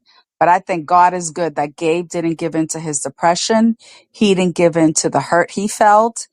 He was more outwardly showing how hurt he was and even confronting his father. This boy cried on national television because his dad was speaking to him on his birthday and didn't say happy birthday. And just getting back to, Robin bringing out Cody's demon, like him, I would pin his ass to the wall because I want to know in what freaking universe it's okay to get rid of all your kids because you just got punani like you never got it before. Yeah, I want to know. All right. Well, first up, all the time. So that's usually a response. God is good all the time. The thing is, like, when it comes to Janelle, first, Janelle's not going to do my show. Like, I'm not big enough. I don't have Sarah Fraser's audience, but I wish she would. I'd talk to her. Love to talk to her. But the thing is that when it comes to the kids, I don't like one of the more tragic things that happened with Big G's. I don't know what was going on with him. I can't nail down like what exactly his problem was or what he was suffering or what he was dealing with. So I'm not ready to necessarily hang that around anybody's neck, even Cody's to a point. And even Gabe, like part of like this, the whole thing is, as parents, there is a point where we just assume that kids will be okay. They're resilient, they'll be fine. They're young, they'll get over it. Right? And you could make the argument that even though their lives went forward, when you look back, that sense of regret and feeling that you have unanswered questions, you feel unfulfilled, that's something that you could carry forward, no matter how awesome things turn out for you. Like when Gabe was in Vegas, he was flourishing in Vegas. And I think that they did a lot of damage with the move to Arizona Like these ladies are chasing behind a family. You have a patriarch who makes these decisions on a whim or a lark, or for whatever reason he decided to do this, but he's not necessarily taking your kids and their well-being into consideration. Or if he does take it into consideration, it doesn't reach high on his priority list. And I think that those moves, when they tore the kids away, like you get the kids, like it's unfortunate, it's crazy because it's kind of like that vagabond lifestyle where you move the kid somewhere, they cry about going, they're upset about going, they get there, they make adjustments, they finally get themselves settled, they get their feet planted, and they start moving forward. And it seems like the moment they get their feet settled and they feel secure in their safety and their position on where they are in life, here they come because their dad got a wild hair up his ass and his girlfriend want to move to a different place. Now all of a sudden you uproot everybody. And we have to take it like these kids aren't plants. You can't just, pot them and then decide you want to put them in a different pot and you just move them and everything is fine. You just keep pouring water on it, it's good. Like these kids, like that could do damage, right? And the idea that, maybe Gabe gets a scholarship and he goes to Arizona, but there's something about, working towards something. Like if you invest your time, energy, and effort into excelling at a sport, and then you're on the verge of being rewarded for all that effort in your participation in those sports, even though your academics are strong enough to get money too. Do you feel like you lost something? Because when he goes to his next school, let's be honest, like if you recall high school, it wasn't like this primarily in my school because I went to all boys school, so we really didn't give a shit. 99% of us weren't trying to screw the quarterback, you know what I mean? But at the co-ed schools and places where he was going to school at, like the athletes are big time. I mean, especially if you're a good one.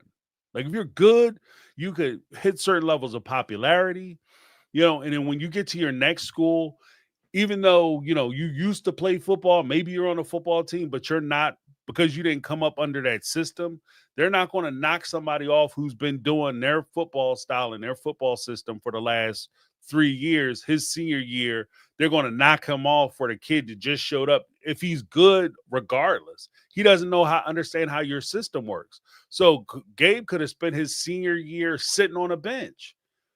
His junior and senior year sitting on a bench, and maybe he gets a little bit of a play time, but that's not enough to get him a scholarship. It's certainly not enough to get him recognition in the school that he's in. So he's not getting any of the accolades. That kind of thing could play on you, because every time he goes to a football game, if he's not on a team, he's sitting there in the stands like, I wish that was me. When they win the game, oh man, I remember what that was like. And that's something that's going to cost that child. And that's something that has to be taken into account. But it's the idea that every time you move them, they'll be fine because this is what makes me happy. Again, I said it in the beginning of the show. Like, we always have to keep in mind that parents are people too. But I think that there's a point in that where, even as a person, if you're only seeking your happiness and you're only worried about your happiness and you're willing to be happy at the cost and expense of your children, then that kind of creates an issue.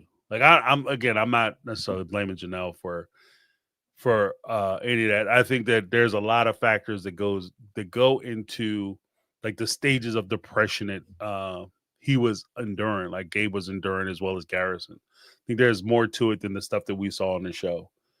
I know Big G's, from what I understand, I don't say I know, but from what I understand, Big G's, he lost his girlfriend like right before that too. So, depending on what's going on with you, you could feel like there's a point of hopelessness, that you're a loser, that you're not accomplishing anything, not realizing that sometimes in order for you to get that big nod, for you to get that big success, you have to endure a setback. It's crazy. There's a point where like all the supercars, like right now, like the supercars, they are actually the owners of those companies, the founders of those companies, especially in Italy. They were all rejected by the popular car at the time. Like for instance, uh, Ferrari was Enzo Ferrari. He wanted to work with the guy who was running the supercars at that time, race cars at the time. He wanted to work with him. He was rejected. So he said, "Bump you. I'm gonna go start my own company, Ferrari." All right, he started Ferrari, super crazy popular company. Then there was a guy named Lamborghini who came to Ferrari and said, "Hey, I like how your cars work. I buy a bunch of your cars." Lamborghini did tractors. He said, "But I have this thing where we could fix your motors and make your motors better." Enzo said, "Get the hell out of my face. You don't know what you're talking about." Lamborghini started his own company. Right? There was a guy who wanted to work. I think Pagano wanted to work with Lamborghini. Lamborghini said, "Go get Ben." He started his own company. He has the fastest car on the planet. Like like so. Sometimes, in order for you to be successful, you have to experience that. Like you have to go through that loss. You have to get that rejection in order for you to hit that next level. And that's where you try to encourage young folks and even older folks. Like we go through things too. Let's not pretend it's a youthful thing. That when you go through hard times, you have to encourage people to hold on for one more day. It's not about tomorrow your life is going to be awesome, but just hold on for one more day because you don't know what's coming. You don't know what can happen. Things could turn around in an instant. Ironically, they don't recognize the fact that their life just turned around in an instant. It went bad in an instant. So if it goes bad in an instant, it could also go good in an instant. Sometimes, like you break up with somebody, be like, "Oh my God, I love that person so much. It was amazing. It made my whole life." And then like a year go by, 2 years go by, you meet the love of your life, and you can't imagine not being with another person for the rest of your life. And you look back at that other relationship, and like, I don't know what I was talking about. I was so heartbroken that person wouldn't go out with me. Thank goodness. You understand what I mean? So, like, I think that kind of plays a part too. So it's just a matter of like just trying to hold on for the next day, for the next thing. But yeah, I appreciate the call, Linda. Let me go to Cat the Lab Rat. Very creative name. Let's. Hey James, this is Kat the Lab Rat from Florida talking, and I only jumped on to the Sister Wives fandom when Christine left Cody, and I was like, oh hell yeah, he's getting his comeuppance finally, because I watched it in the beginning, and I would see episodes here and there, and it would make me want to pull my hair out. The arrogance of this man, the way that he behaved, and I can only imagine how it was for all of you that stayed on this entire time. And you'd think he was getting his comeuppance right then and there when Christine left him, then Janelle, then Mary. But there's always going to be something with this guy where he deserves more justice, because it seems like he doesn't realize when bad things happen to him. Yeah, it's like he doesn't even realize that the justice is coming, so he needs even more. And I think that's why we're all still hooked on. All right, bye. All right, Cat the Lab Rat. Calling in from Florida. I agree. Like I can't say that I was here from the beginning because I wasn't. I was aware of Sister Wives. I think I watched a couple episodes with my wife early on. And I'm gonna be honest, I didn't watch it because I looked at it and I said, "This dude is full of shit." Nope. He's fake as $3 bill, right? And so I wasn't turned on to watching it. And then season 16 rolled around, and I don't know why I started watching in season 16, but I started watching season 16, and I said, "Oh, she's out of here." And lo and behold, she was done. And then I watched all the way through season 16, and I went back and watched the previous seasons and all that from the start. But yeah. I mean, I get the time investment, and people are vested in it. And that's why I think that even like with the previous caller, somebody marrying Cody to try to get back at Robin. The problem is, I don't think that the woman that Cody would be interested in, like the age wise, I don't think she would have watched any of the Sister Wives stuff. Like, I don't think she would have the necessary built up rage and anger to subject herself to the indignities of dating and potentially marrying Cody so she can get back at Robin. Like, I don't think she has that kind of potential wife or young lady would have that type of investment in this particular show. Because this show itself isn't really tapping into a particularly young audience, just as their fan base, just in general. So, I mean, I get it. And I think that people are waiting. I 100% agree with the notion that people are waiting for her to get her comeuppance, or for the ladies to get their comeuppance, and Cody to get what he has coming to him, and Robin get what she has coming to her. The truth of the matter is that I do fear that, one, no matter what they go through, it won't be enough for the fandom. And two, if it mirrors life, I said this before, I'll say it again. If it mirrors life, bad people get away with bad shit all the time. You know, in fact, it happens so much. Like, there's a Mama Keller said, "Okay, careful now, James." You know, there was an old saying, "Only the good die young," and I think that's the case. Like, I think that, you know, we live in we can exist in a wicked world at some points. Like, it seems like people who do the wrong thing, take advantage of people, etc., etc., always seem to come out clean and get away with it. And with Cody, we're just kind of hoping that this isn't one of those times. But as long as they're filming the show, they'll never experience the downside of what they did. They'll never truly experience the loss. And what's worse is, even if they do, they're never going. And this is why I'm not a fan of closure, like the form of closure that is popularized on like television show. I'm not a fan of that because Cody is not going to look back or reflect back on what happened with the sister wives and think to himself, I did them ladies wrong, and I deserve everything that happened to me financially. The way I abandoned them and the kids. No. If every bit of suffering that he's ever going to experience is going to be somebody else's fault. Oh, we lost the show because Christine and them couldn't stop talking bad about me. They knew I was the star of the show, but they kept trash talking me, and that's what got us canceled. Not the fact that, they weren't putting out much of a storyline. Not the fact that they didn't have anywhere else really to go with the story between the Brown family as it existed from season 1, episode 1, with the 5 adults getting along. They have really no reason to get in a room and talk to each other. So with that being said, no, I mean, the show is circling the drain. Like, it's about to go out. You know what I mean? So it's about to get tapped out. So when it happens, Cody's not going to look at it and say, this makes sense. He's going to look at it and say, they messed this up for me. And I think that that's going to be the case. But thank you so much.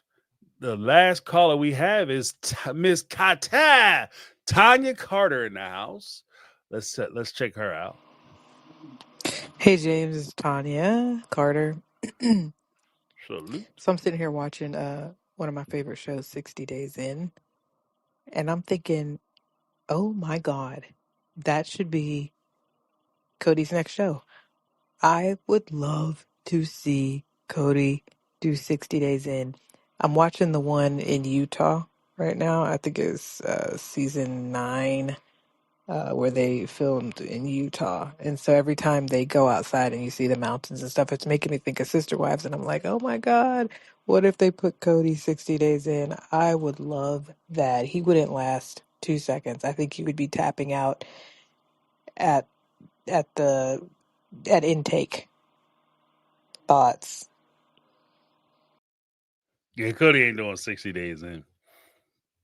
Not Mr. Outlaw. There's too much of a possibility he might actually go in for 60 and wind up doing years. Like, I just missed the comfort. He wouldn't even stay in an RV. There's no way this dude is staying in prison. You know what I mean? 1, 2. I don't think they could, I don't think they could do it just because he's such a prima donna. 1, 2. The possibility that somebody might recognize him, that kind of spoils it. And these guys, like it or not, This is one of those reality shows where you kind of swimming with the sharks, because no matter whether they're watching you or not, if those prisoners decided they want to do something to you, the COs will never be able to get to you in time. You are not safe in that show. You know, I remember there was one episode, like I watched that show. There was one season they had a guy who walked around, he had a little rag on his head, and he thought he was safe. He thought he was safe. And he even got to the point where he was lecturing the warden. You guys, you know, he thought he was an inmate. He thought he was one of them. You know, you guys need to treat these people better. And, you know, I'm aware of all kinds of crimes. Yeah, well, you need to tell us the crimes. No, I ain't saying nothing. I ain't no snitch. This, that, and the other, right? And he said, I felt like when I had that rag on my head, I felt safe. And the guy had to break it down to him. Like the assistant warden was like, look, they knew that you were with somebody, because normally we don't let people walk around like that. And when we pulled you out, they were trying to get it around their head whether you were a narc, whether you were like in there trying to inform on people because you were a police officer, or whether they knew you were somebody or something because we allowed you to do something we don't let anybody else do. But even then, them guys was thinking about getting your ass. You know, and if they would have caught him in the bathroom, the COs would have had to they had them in like this big, basically it's a big ass cage, really. But it's like a big cell, right?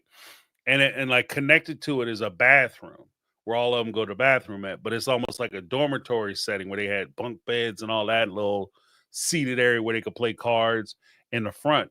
But in order for the COs to get to him, if they caught his ass in the bathroom, they would have to make their way through that entire cell, that little the big cell, into the bathroom to try to get him. By then, it will be over. So with that respect, I don't think Cody would ever do this show. Like, you think that Special Forces was dangerous. Cody, to be honest with you, I don't think Cody would last 5 minutes in there. You know, because you don't have no hair care products. Them dudes don't give a shit. They don't care about your problems, you know. So like, yeah. I mean, it'll be interesting to see. It'd be like kind of a fantasy thing. But then again, he'd be so desperate for money, he might do the show. Yeah, but when everything is over, he might do it. You know, Brittany not Brittany. Remember, for 6 months? What? That's half a year. Oh my God, has anyone seen Unknown Caller on Netflix? Tell me Robin wouldn't do the same thing. I haven't seen Unknown Caller. I'm gonna check it out. Maybe I'll watch it tonight. Thank you, Brett. Let's go to Tiger Carter. Hey, James, Tanya again. I just finished today listening to Christine's book. I've been listening to it off and on the past maybe 3 days. I agree with Brittany, not Brittany. It's not going to be what everybody thinks it is. I feel like she gave a lot of cloak of charity, but she did say some things that a lot of it is like, yeah, what we suspected. And then there are some little things that she says that we didn't know about, but not surprised at all that happened. Overall, I thought it was pretty good.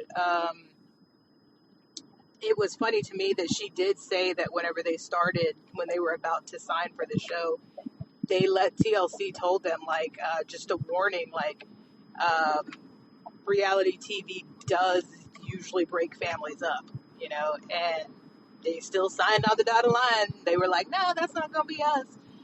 Cut to it, everybody breaking up. So yeah, I would still recommend the read, and I would still love us all to talk about it. All right. Yeah. See, that's the thing I always say too. Like, these reality shows, when you sign up for this reality show stuff and you take your family with it, you are almost guaranteeing that anybody you go into the reality show with, you are probably not going to be talking to after the reality show. Like, after you guys wrap and it gets canceled or whatever, and they stop showing the show, you guys probably ain't going to talk anymore. You're not going to be friends. You won't be close because, like I said, normal relationships, healthy relationships couldn't survive the reality show. the constant like commentary and criticism on what you did, what you should have did, how you did it, and what you said. Look, like I have a great relationship. I think I have a great relationship with my wife, and we probably say shit to each other that if somebody on the outside who didn't understand our sense of humor or the way we talk wouldn't understand it, right? And they might take offense to it. Like my wife might say something to me, and somebody, oh my, I can't believe you would say that to him. Oh my God. And you said it with a smile on your face and make it a big deal, right? Oh, you James, you know how dangerous that is? You don't respect yourself. I do respect myself. It's just that it's not a big deal to me. I know where it's coming from and who it's coming from. Like there's a lot of stuff that you may excuse that other people who watch it won't excuse. Or it'd be okay with you, right? Or you know what I mean? Or your priorities are different. You could like your birthday come up, and some people they want you to break the bank for the birthday. And you might say, you know what, babe, we got bills and stuff to pay. Don't break the bank and sell my future down the drain because you trying to do it big for this one day. I need to worry about tomorrow and the next day and the next day after that. So take it easy. And then somebody who's used to you being spoiled and she didn't even get like, oh, what she get? He got her a statue or he got her a sculpture or something that was expensive or jewelry that was okay, but you need to treat me special. I don't have a birthday. I have a birthday week. It's my birthday month. I'd expect a present every day of the month. Like, what are we talking about? So yeah, you get a lot of criticism, and not to mention a big thing for me is you're going to constantly get that. You're going to constantly get the you have an argument and you have a disagreement. You were mad when the argument happened. Then you'll be mad again when it gets aired. Then you'll be mad again when somebody starts saying like, "I support this person." You damn sure gonna be mad when a bunch of people get on there and tell you that you was wrong for why you mad and how stupid you were for being angry. So, like most relationships just aren't going to survive it. It is what it is. I agree with that. Last message from Mrs. Tanya Kata. One more again, like you like to say. I can't believe. Okay, so in the book, I'm just thinking of it all now. In the book, she talks about the car, and you remember how Cody's convertible? He tried to say that TLC, it was a kickback or something, or maybe from one. He tried to say basically that their car was given to him or something.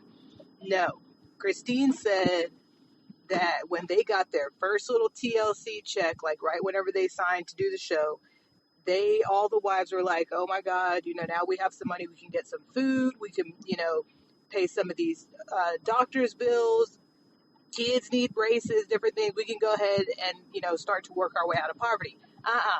Cody took the damn check and went and got the convertible. And I'm just like, this just proves to me that he's going to go bankrupt because his mentality has not changed. I'm sure him and Robin are living on credit and just spending money that they don't have. I mean, they have it, but I'm sure their debt to what they are actually making is through the roof. And once the money's gone, they'll never be able to pay that stuff off. Bankruptcy.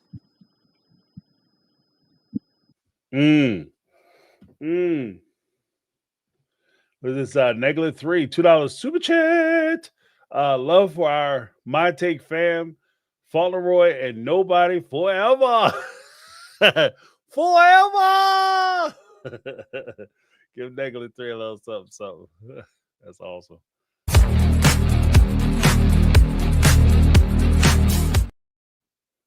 All right. Oh, this is for those who are not aware. What Tanya was talking about, Miss Kata was talking about. She was actually referring to, I have a picture of it, not the white car, but this one. This was a car, the Nissan Murano convertible. That was a car that Cody had when they first got to Vegas. And the story was that they had that car because of their involvement in an MLM or network management company. Christine's revelation that this car was purchased by the family is a huge departure from sister wife canon rule or canon law storyline, because we were told that they bought that car. Didn't buy the car. The car was gifted to them as a bonus when they first got to Vegas. And that would be crazy. If they're looking at it saying, we finally got some bills under our belt, we already had some money, we were able to take care of some bills, knock down some of this debt and everything else, and Cody runs out and buys a car.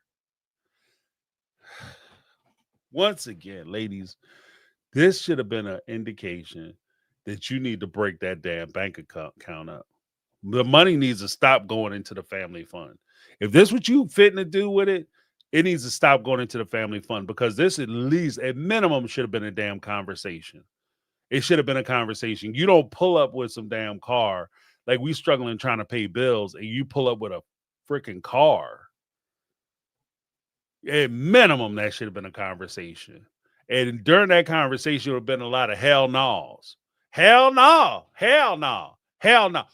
We need, look, this car is going to be great. What we need is a bus. Why are we not, if we're going to buy a vehicle, let's buy a vehicle where we can take all the kids together. Because you have a huge family, sir. You don't need a 5-seater car with a convertible. We need a bus. We need a school bus is what we need. Like, that's crazy. That is crazy. And that's only for him. And again, that goes back to the whole thing with him having a white Lexus. Like, and that's something that was purchased before they got the show. That was something that they had purchased before he met Robin. So again, this is more support and more in line of what I was saying before about, we can blame Robin all we want, but this is who this man always was. The money and the fame merely gave him the outlet to be the person who he always was. Like, that wasn't the first foolish ass purchase he had. This guy had a convertible 2-seater and a motorcycle, and he still couldn't pay. Like, they were struggling to pay bills. They were always struggling to pay bills. So it's not like I bought these cars as vehicles and stuff when we was living fat. We had a lot of money coming in, and I didn't really see where I was going to get laid off or lose my job. So I made these purchases, and now I have this stuff, and I'm just going to keep riding it because it will cost me, like, I would actually lose money selling it, in which case, if you pay too much for it, you lose money after a while trying to sell it or whatever. There's no point in me trying to get rid of it. So it's just, we already got it.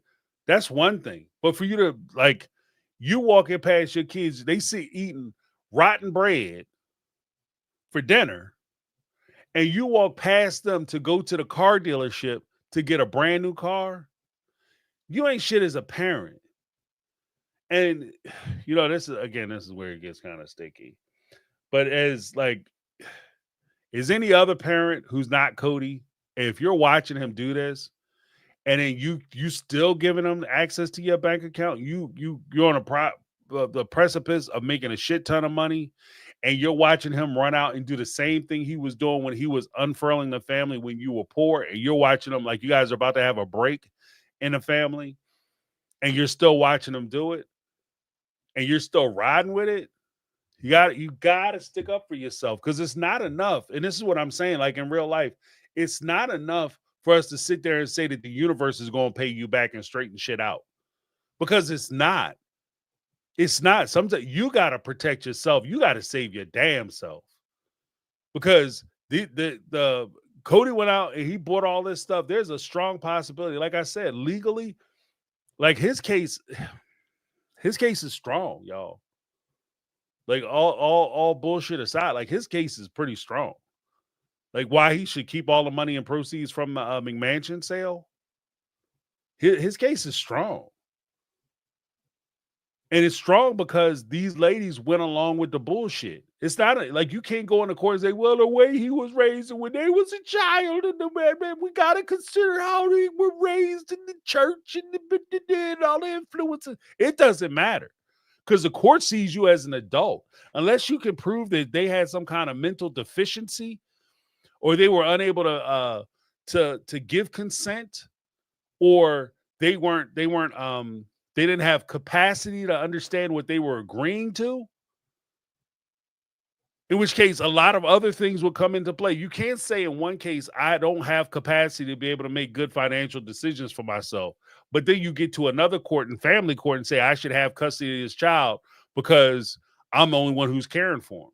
If you don't have capacity, if a court rules that you don't have capacity and you can't make good decisions, that is like under collateral estoppel.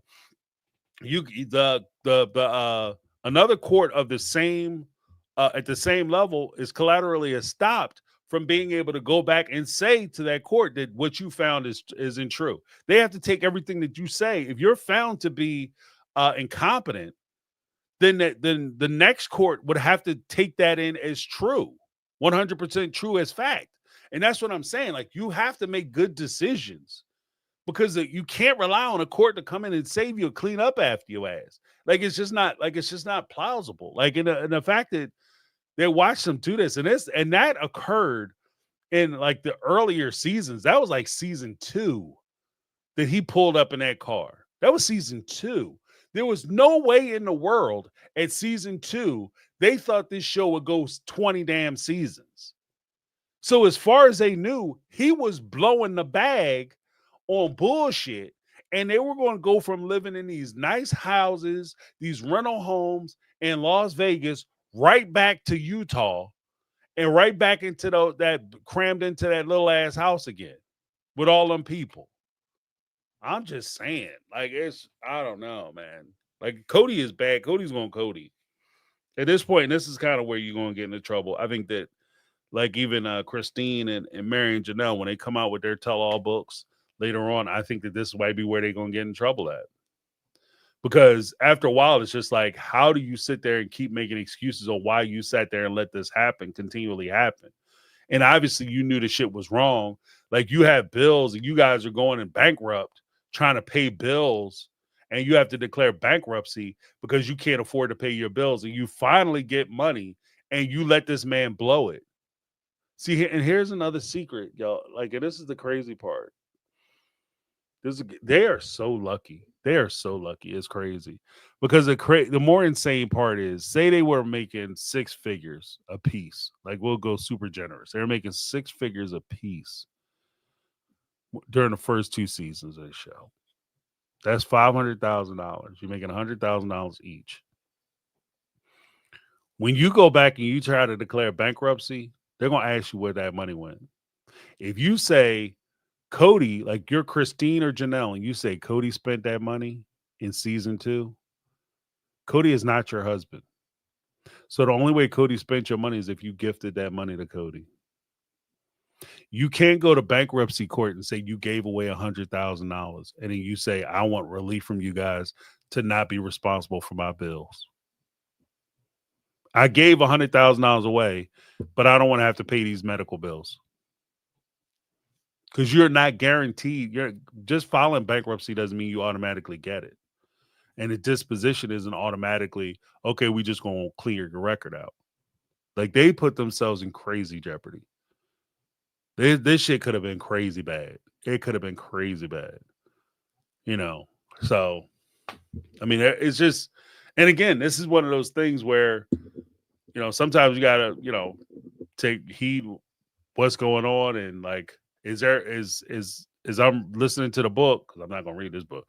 As you listening to the book, and they're talking about like how great polygamy was and how it made you into the person that you are, and you don't regret nothing. You don't regret shit because you really, as bad as stuff was for Christine, Mary, and Janelle, as bad as it was, it could have been way worse. It could have been way worse. I'm talking about monumentally worse. Shit was bad for them, but it could have been way worse. Like this, it could have been disgusting bad. It's bad now, but it could have been disgusting. And there's a lot of people who are living the polygamous lifestyle whose situations are disgusting, how they turned out. And that's why I'm not a fan of like, oh, it's all good. It's amazing. I'm happy we did that because now I got all these kids. And, I had a TV show. So financially, I'm able to take care of the kids that I have in a really, really, really easy way. And they're living lives of luxury because we have these advantages.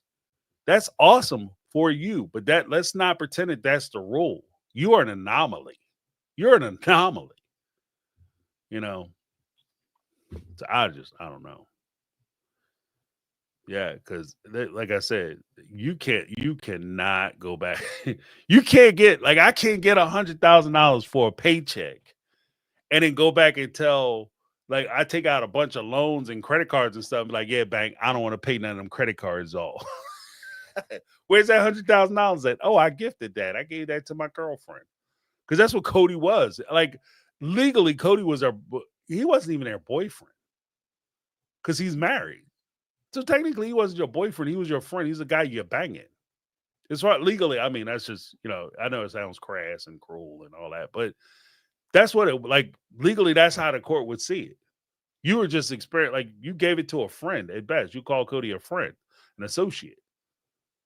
And you gave him, why didn't you pay because that would be the question. Why didn't you pay your bills? Well, because we were a family. You weren't a family because his family is Robin and them. So you gave him this money. You gave away his money. How much was he making? He too was making $100,000. And it didn't occur to you to pay any of your bills. And I could fully see a judge sitting there saying, well, I'm not going to let you not pay your bills and let you off the hook. And you had the money to pay them. Well, he wanted to buy a convertible. Okay, what's that got to do with core states or not core states? They're closed. Capital One or Chase or Discovery or American Express or you know what I mean? What did I have to do with them? You need to go figure it out. Hey, maybe he'll lend you the money back. He's not returning my calls. I'm just saying.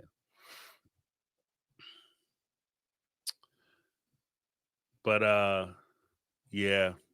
But thank you guys so much for leaving those messages. Let's give a huge shout out to the folks who called in, left messages. Pull this down. Where we go? Okay. There we go.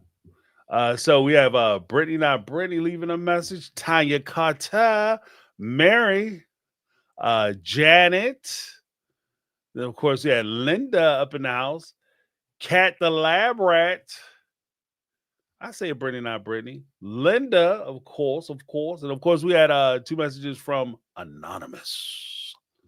So thank you guys so much. Well done. Appreciate you calling in. If you guys want to call in, make sure you leave a message at speakpipe.com/mytakeonreality.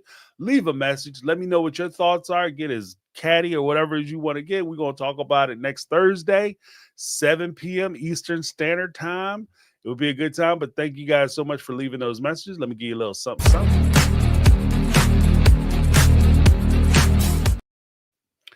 Oh, let's recognize the folks who left some super chats. Support and appreciate you guys. We had Negla 3 up in the house. We had Raiders Ma. We had Brittany, not Brittany, up in jaw. Having a good time. Appreciate you guys. Thank you so much. And I do want to acknowledge Betty Aldridge. She had a very generous super chat last Sunday. So thank you so much for that. But still my heart. And I'm going to give you guys a little something. All right. And thank you so much to the Mega Mods. You have Brittany, not Brittany. And I did see the Triple OG Lizzie B up in here. I think Caramel Kitties did not come in, but that's okay because we're going to give her a shout out too because she's part of the team. You know what I mean? Making it happen. So appreciate you guys. Thank you so much. And I appreciate everybody who called in as well as the folks who came onto the chat and kept the chat lively and spirited and awesome per usual. Appreciate you guys. Thank you so much for hanging out with me. Make sure you tune in on Sunday. We will be rocking out 6 p.m. Eastern Standard Time this Sunday. We're getting ready for the Sister Wives show. I think and this is kind of a new news. Let me know what you guys think, and I'm going to run a poll on Sunday, whether I should do it this way. I'm kind of thinking that for Sunday night, I'm just going to give my early reactions of what this show is. That way we can keep it a little shorter on Sunday night. And then on Tuesday, 7 p.m., we'll open it up for the phone line. So that way, one, everybody has an opportunity to see the show, because some people don't get a chance to see the show when we air on Sunday night because of time differences, as well as the the fact that TLC did the dummy do shit where they basically blocked a bunch of people off of the networks, so they can't get the show until the next day because they don't want to pay for cable or whatever. So I think that what I want to do is I'm going to do the after show where I'm just going to kind of give my initial thoughts, and then that Tuesday I'm going to do the call-in show where you guys can call in and give your thoughts. Let me know what you guys think.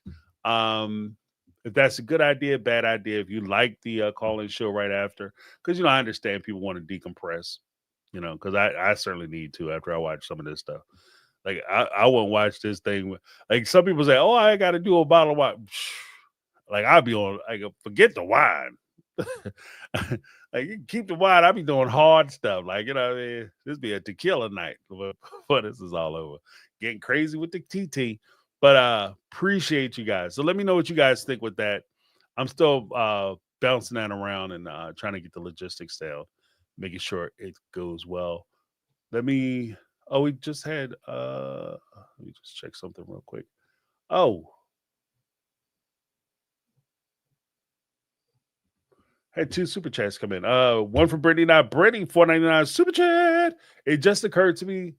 And then Cody had the audacity to turn around and tell Garrison that he shouldn't get the car he wanted. Yeah. Yeah, I know. You don't need that car. You're not together financially. Like this dude, man. This dude. Such a clown. Such a damn clown. Like, especially when you hear about it, because they all know. Like, we're hearing about it for the first time, but they all knew. And I'm sure that was probably a conversation that they were having and kicking around when Cody came to Garrison and was like, "You need to be responsible with your money." Like, dude, Garrison has 0 children. He's just taking care of himself. He bought a house. His money, his dime, he bought a house. And then he decided he was going to get the car he always wanted. He doesn't have any responsibilities. He can do whatever the fuck he want to do. Let him live. Let that little brother live. He's doing it the right way. He is being responsible. That is responsible. You having 20 damn kids talking about you going to get a convertible, another convertible. He didn't even get rid of the other car. I could see even if he would have took the white car and traded it in to get the Murano. He didn't even do that. So you're walking around with 2 cars, just a car sitting somewhere. It's crazy. Like, I don't know. I don't know how these women did this shit for so long. It's crazy. Let me give Brittany a little something.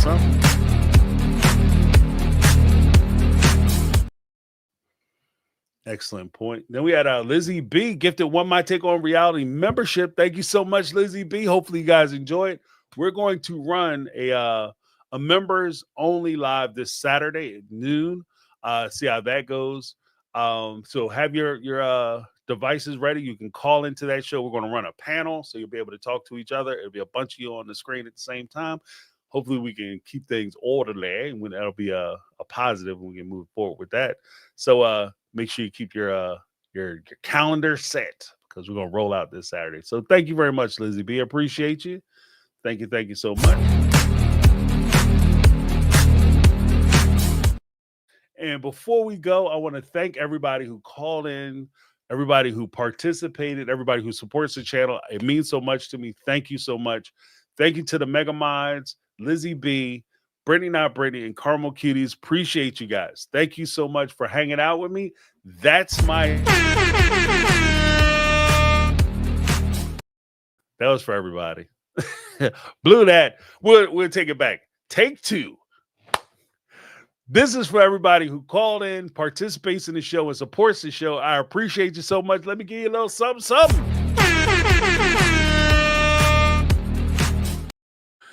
I